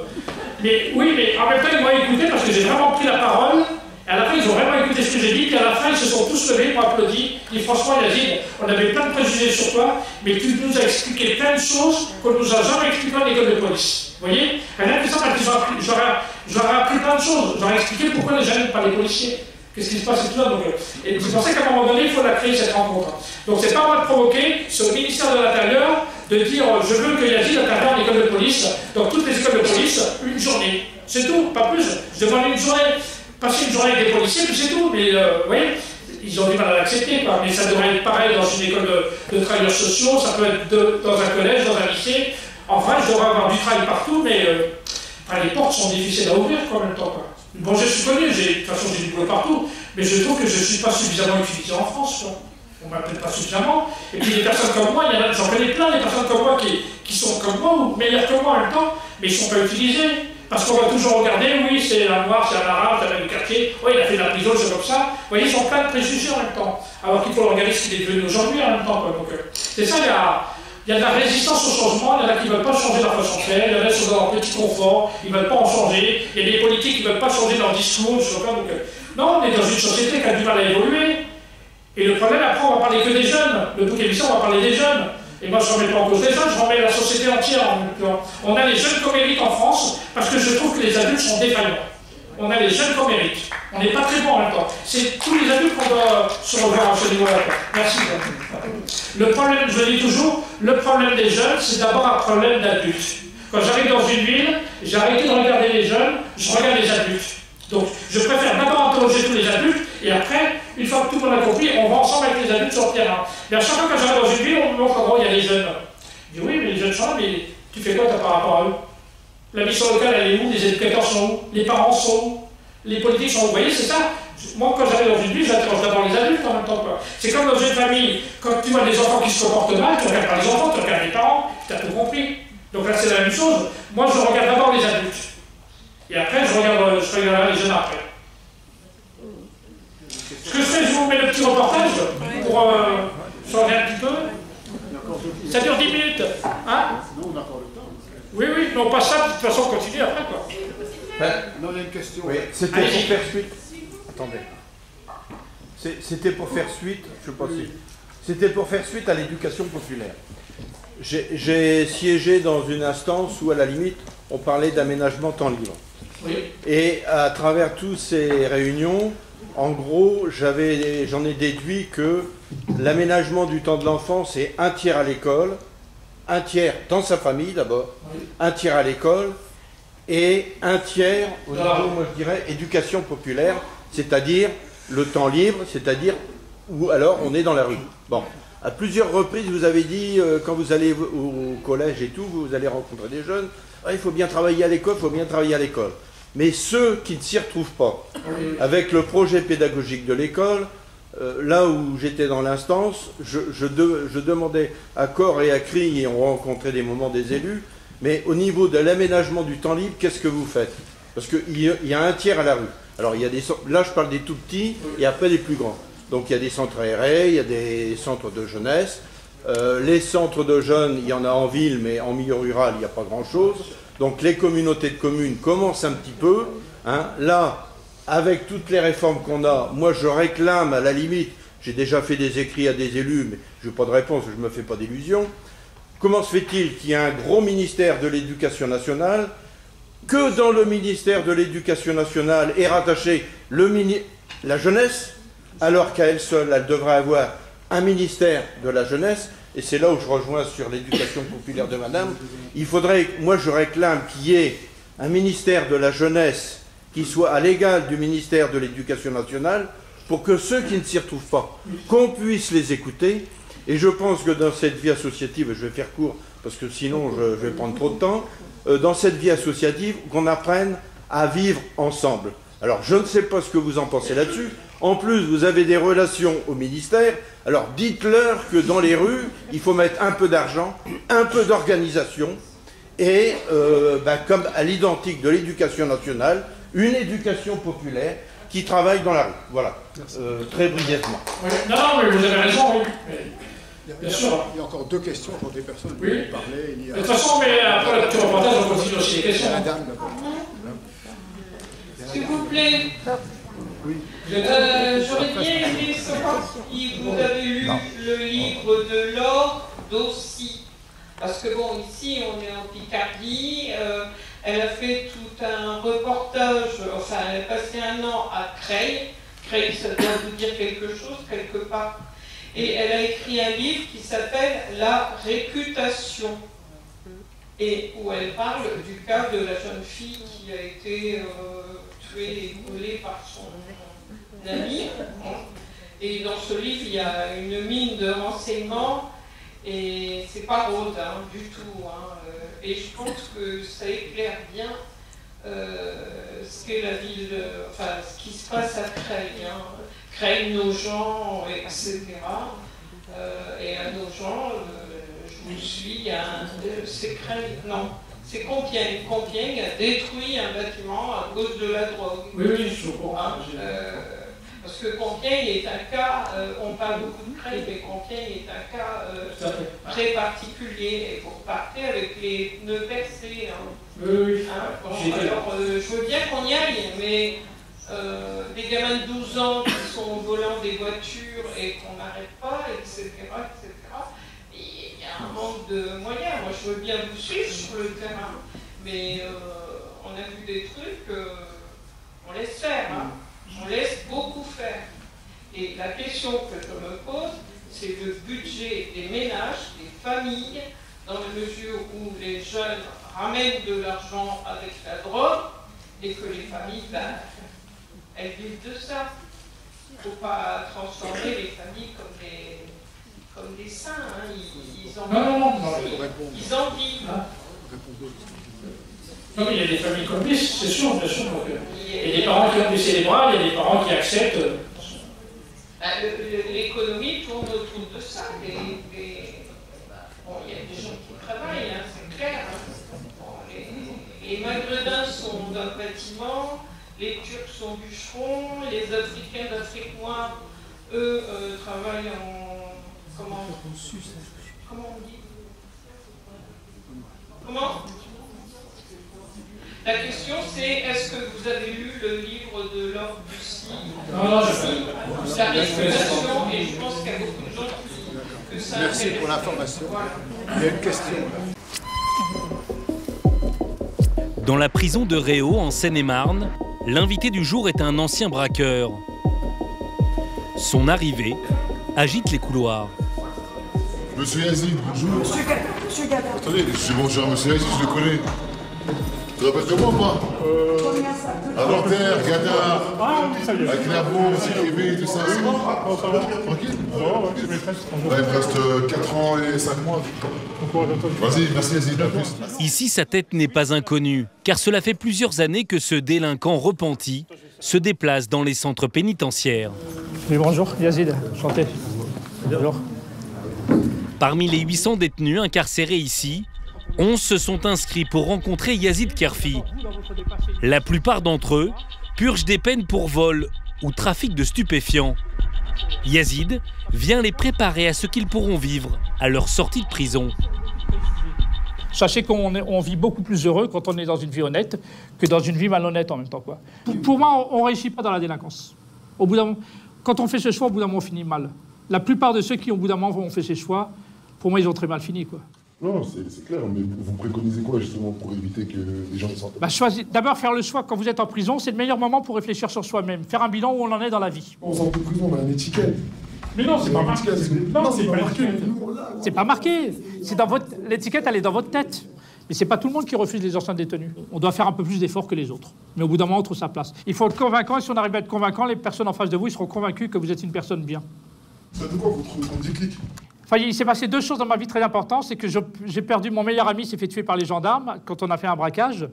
Moi, les policiers m'ont pas touché, m'ont pas eu, ils m'ont attrapé 4 ans après. J'ai perdu mon meilleur ami. Et deuxièmement, je devais être expulsé du territoire français. Et j'ai vu, il y a plein de gens qui sont venus à mon jugement pour me soutenir, quoi. Ils se sont battus et j'ai été étonné que les gens pouvaient m'aider. Vous voyez, le déclic, c'est la rencontre. Pour les détenus, des modèles comme Yazid sont rares entre les murs. Ça permet aussi de se sentir moins oublié, plus soutenu. C'est bien.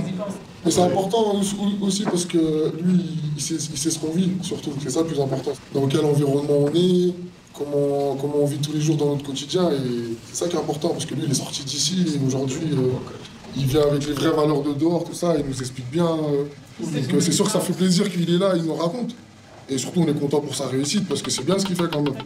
Il obtient la reconnaissance des détenus et gagne même leur respect.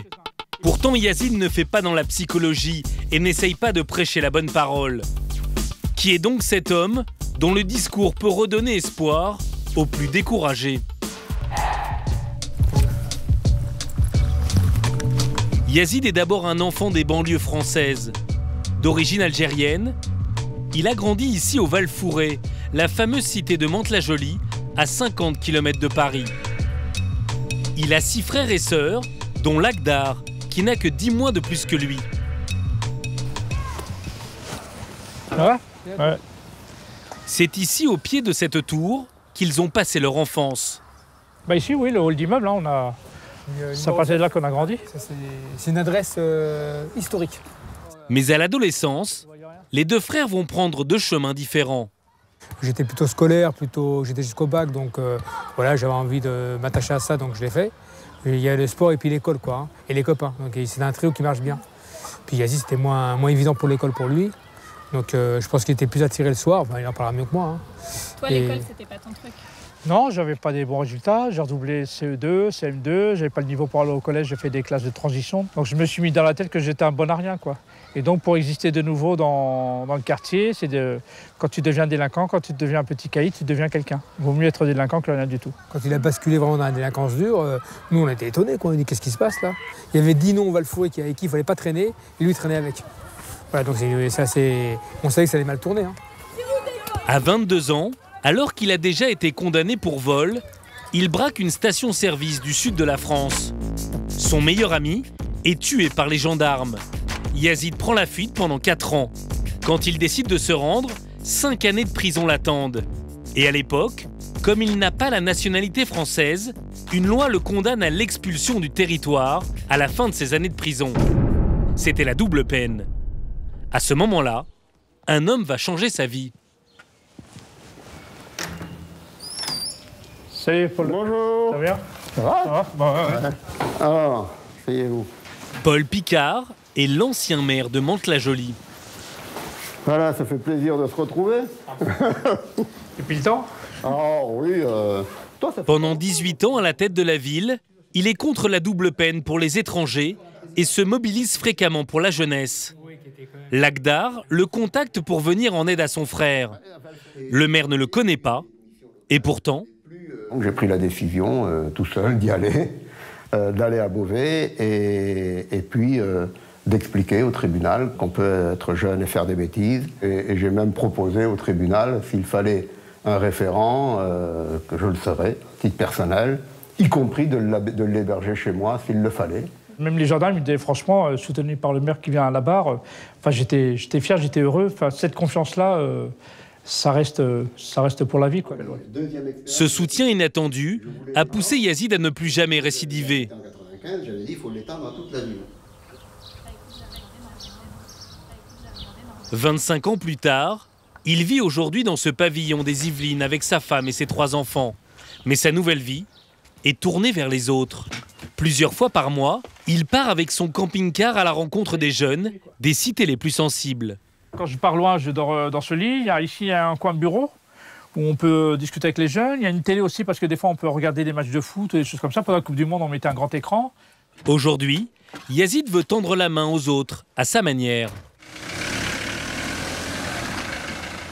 On apporte de l'espoir à des personnes qui en ont de moins en moins, qui n'y croient plus en cette société, qui n'ont plus de rêve. Et notre boulot, c'est aussi de les aider à s'ouvrir, à s'évader, à rêver, à redialoguer avec des personnes, à croire en eux-mêmes.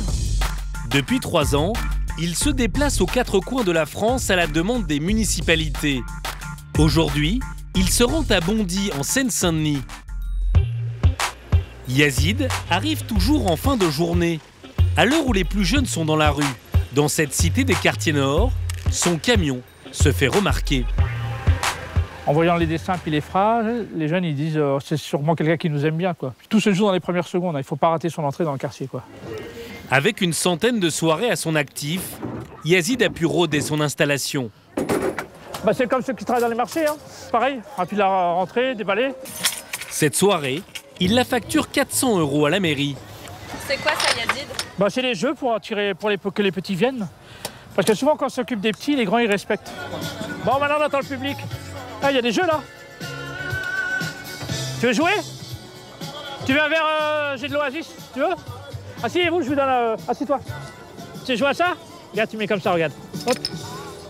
Yazid devient vite l'attraction de la cité. Un petit verre? Un petit verre?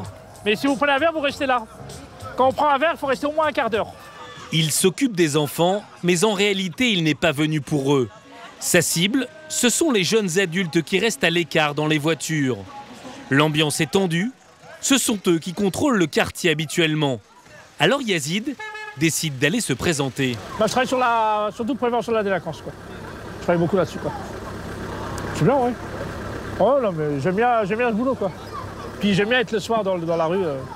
Ça, quoi. Non, c'est bien, quoi. Allez, ciao. Son passeport d'ancien braqueur lui permet de gagner leur respect. Ouais. Vous voulez à boire? Vous voulez un jus? Un jus de fruits? Ouais, vas-y. Je vous ramène. Qu'est-ce qui manque un peu dans le quartier, à votre avis? Franchement, il manquait que vous, mais... Qu'est-ce qui manque, hein? Là, il manque plus rien. Ah, mais je suis pas là tous les jours. Demain, je repars. Je reviens une fois par semaine ici. On aurait bien aimé que vous soyez là tous les jours? Franchement, ça aurait été bien. Pourquoi? Je sais pas, ouais. Tranquille avec vous. Ouais, bah, si vous aimez bien, ouais. En Seine-Saint-Denis, le taux de chômage des jeunes frôle les 30%. Le temps d'une soirée, Yazid vient les écouter. Un geste simple, mais qui marque cette jeunesse désœuvrée. Ouais, ça change. Ouais, on s'ennuie, on fait rien. Bah, vous avez bien vu, hein. Nous, les grands, on est posés là-bas, on galère. On fait rien. Il y en a beaucoup qui ont pas de travail, qui galèrent. Et ici, comme à manger. Sans volant, en dînant. Après, il y a des trucs, quelquefois, il va nous dire comme d'autres personnes. On va se dire, ouais, ça va rentrer par là, ça va ressortir, mais il y a des trucs que ça va rester collé à l'intérieur. Tu l'as pas lu? Yazid a écrit un livre sur sa vie, car il aimerait que son expérience serve d'exemple. Cela intéresse Manu, 27 ans. Il sort de prison et souhaite justement partager son histoire à l'écrit, comme l'a fait Yazid. Mais t'as envie d'écrire un livre sur toute ta vie? Déjà une biographie, ouais. C'est bien. T'as beaucoup de choses à dire. Ah, beaucoup. Ah ouais. Non, mais c'est... Déjà Non, c'est pas compliqué. Moi, j'écris ma vie, là, c'est tout. Voilà, bah. Au début, t'écris n'importe quoi. T'écris au fur et à mesure, il y a les ordinateurs, t'écris à chaque fois quelque chose. Mais essaye de te rappeler toute ton histoire. Puis quand t'écris ta vie, quand tu te connais mieux, eh ben, tu peux plus facilement aider les autres. T'as acheté mon téléphone.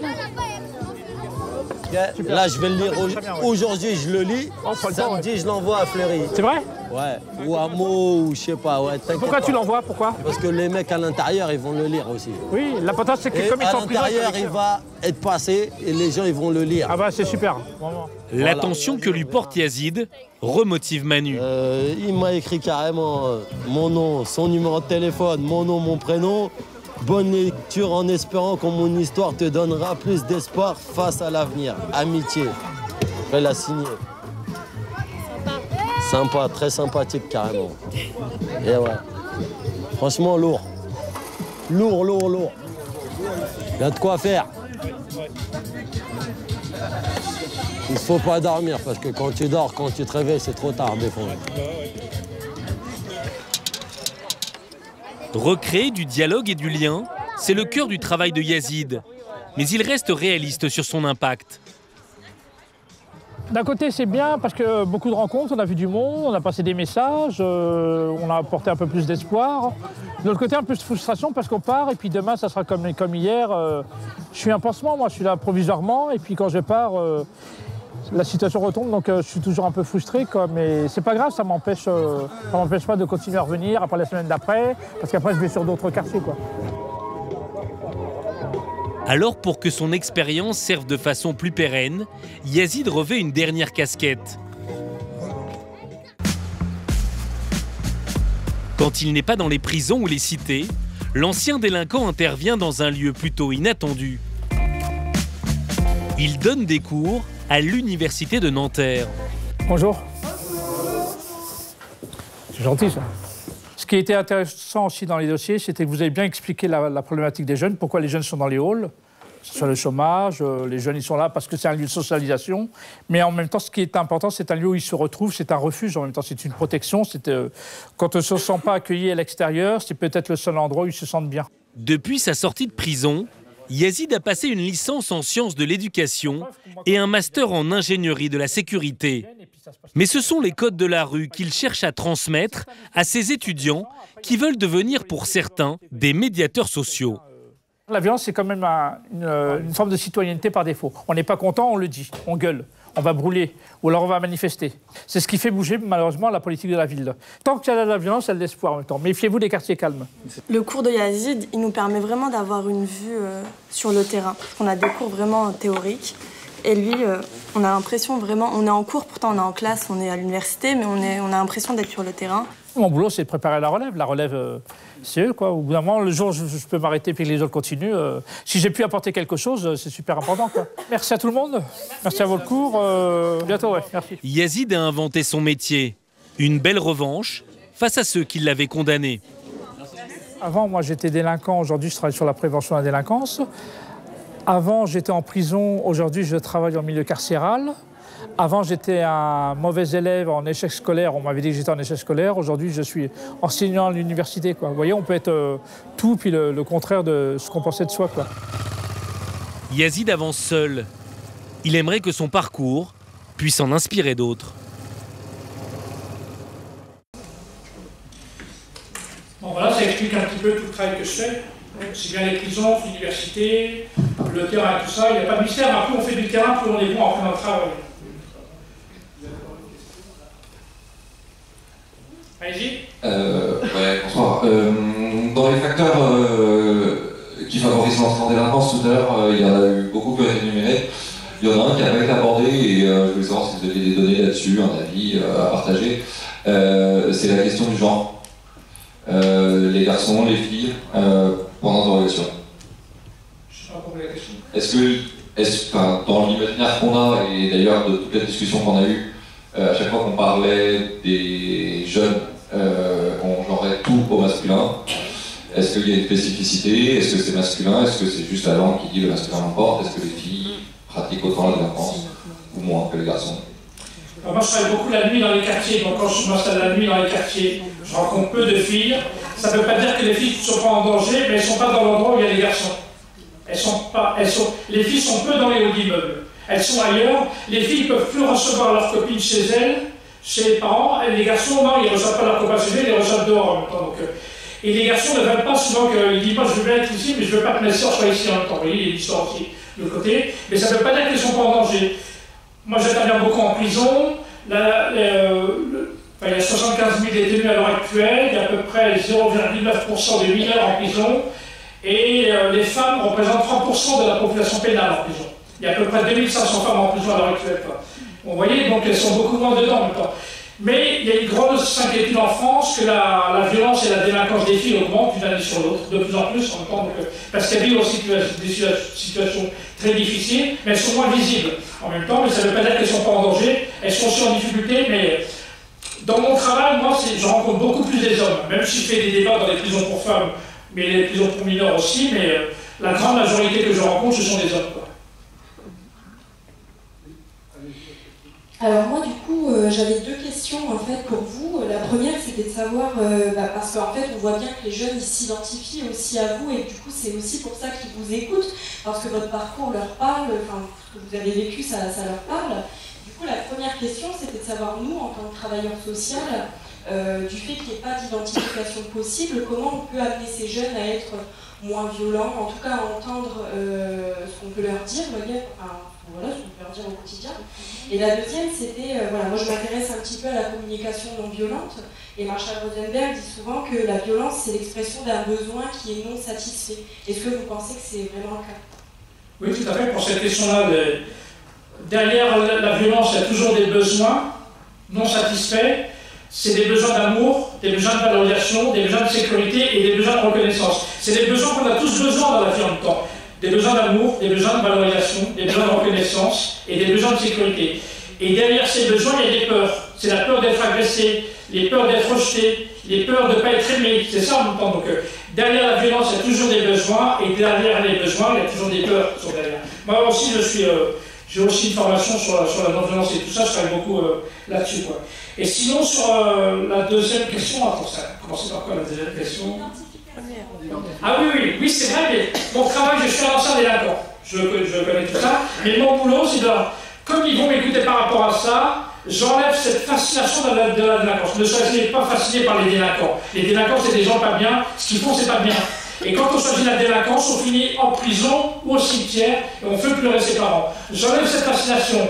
Et je parle des voyous jusque en prison qui ont pris 20 ans, 30 ans, j'en connais plein, des gros voyous qui ont pris des très longues peines. Et tous ces voyous me disent, Yazid, continue à parler aux jeunes qui ne font pas comme nous. Ok, on est connus, on est reconnus comme voyous, mais on a pris 20 ans, on a pris 30 ans de prison en même temps, quoi. J'essaie de leur...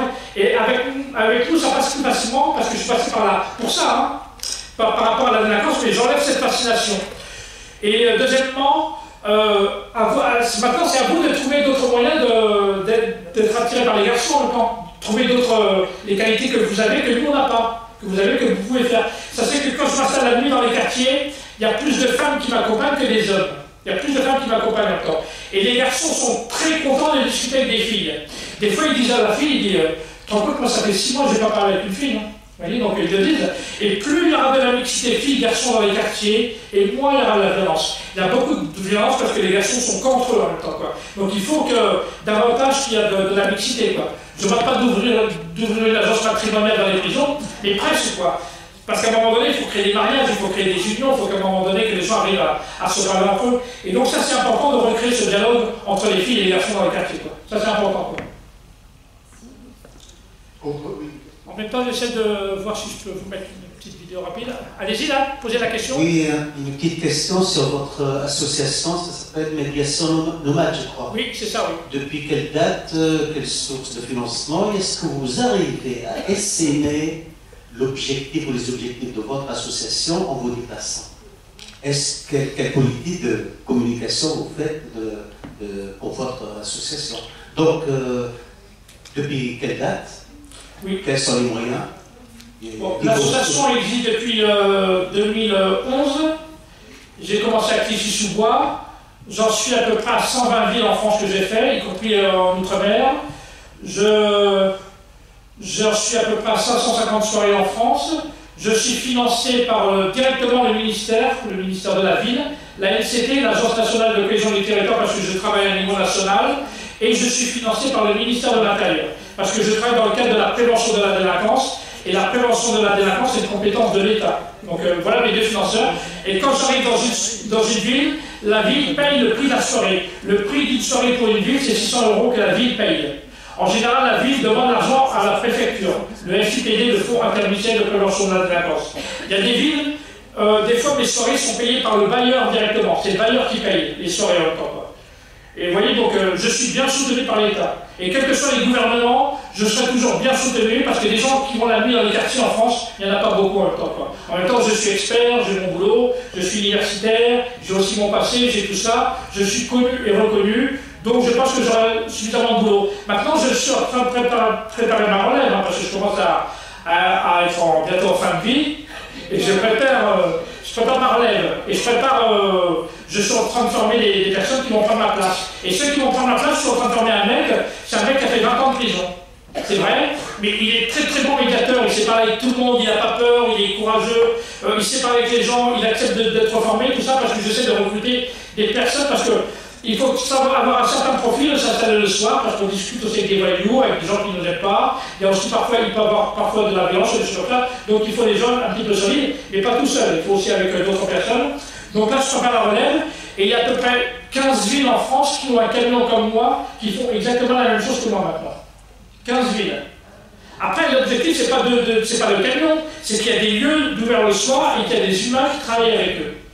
Pas que des travailleurs sociaux, mais des adultes bienveillants qui sont là. Mais moi, si je serais ministre de la ville, dans tous les quartiers de France, y compris en zone rurale, puisque les zones rurales elles sont beaucoup plus en difficulté que dans les quartiers, ils sont vraiment abandonnés, ils sont vraiment tout seuls, il faut ouvrir au moins un lieu où les gens peuvent s'opposer à un espace où les gens peuvent parler. C'est-à-dire que n'importe qui vient, il parle avec les gens qui sont là et tout ça. Un lieu d'écoute, où il y a d'écoute, où les gens peuvent se parler, où ils peuvent se poser, et de ne pas les laisser à côté d'une église ou comme ça, en train de fumer, de boire, tout ça, parce qu'ils vont mal en même temps. Donc il faut ouvrir des lieux, il faut des personnes pour ces lieux en même temps. Oui, il y a une question là-bas. Je regarde en même temps pour le public. Allez-y, allez-y, sinon je vous écoute. Hein.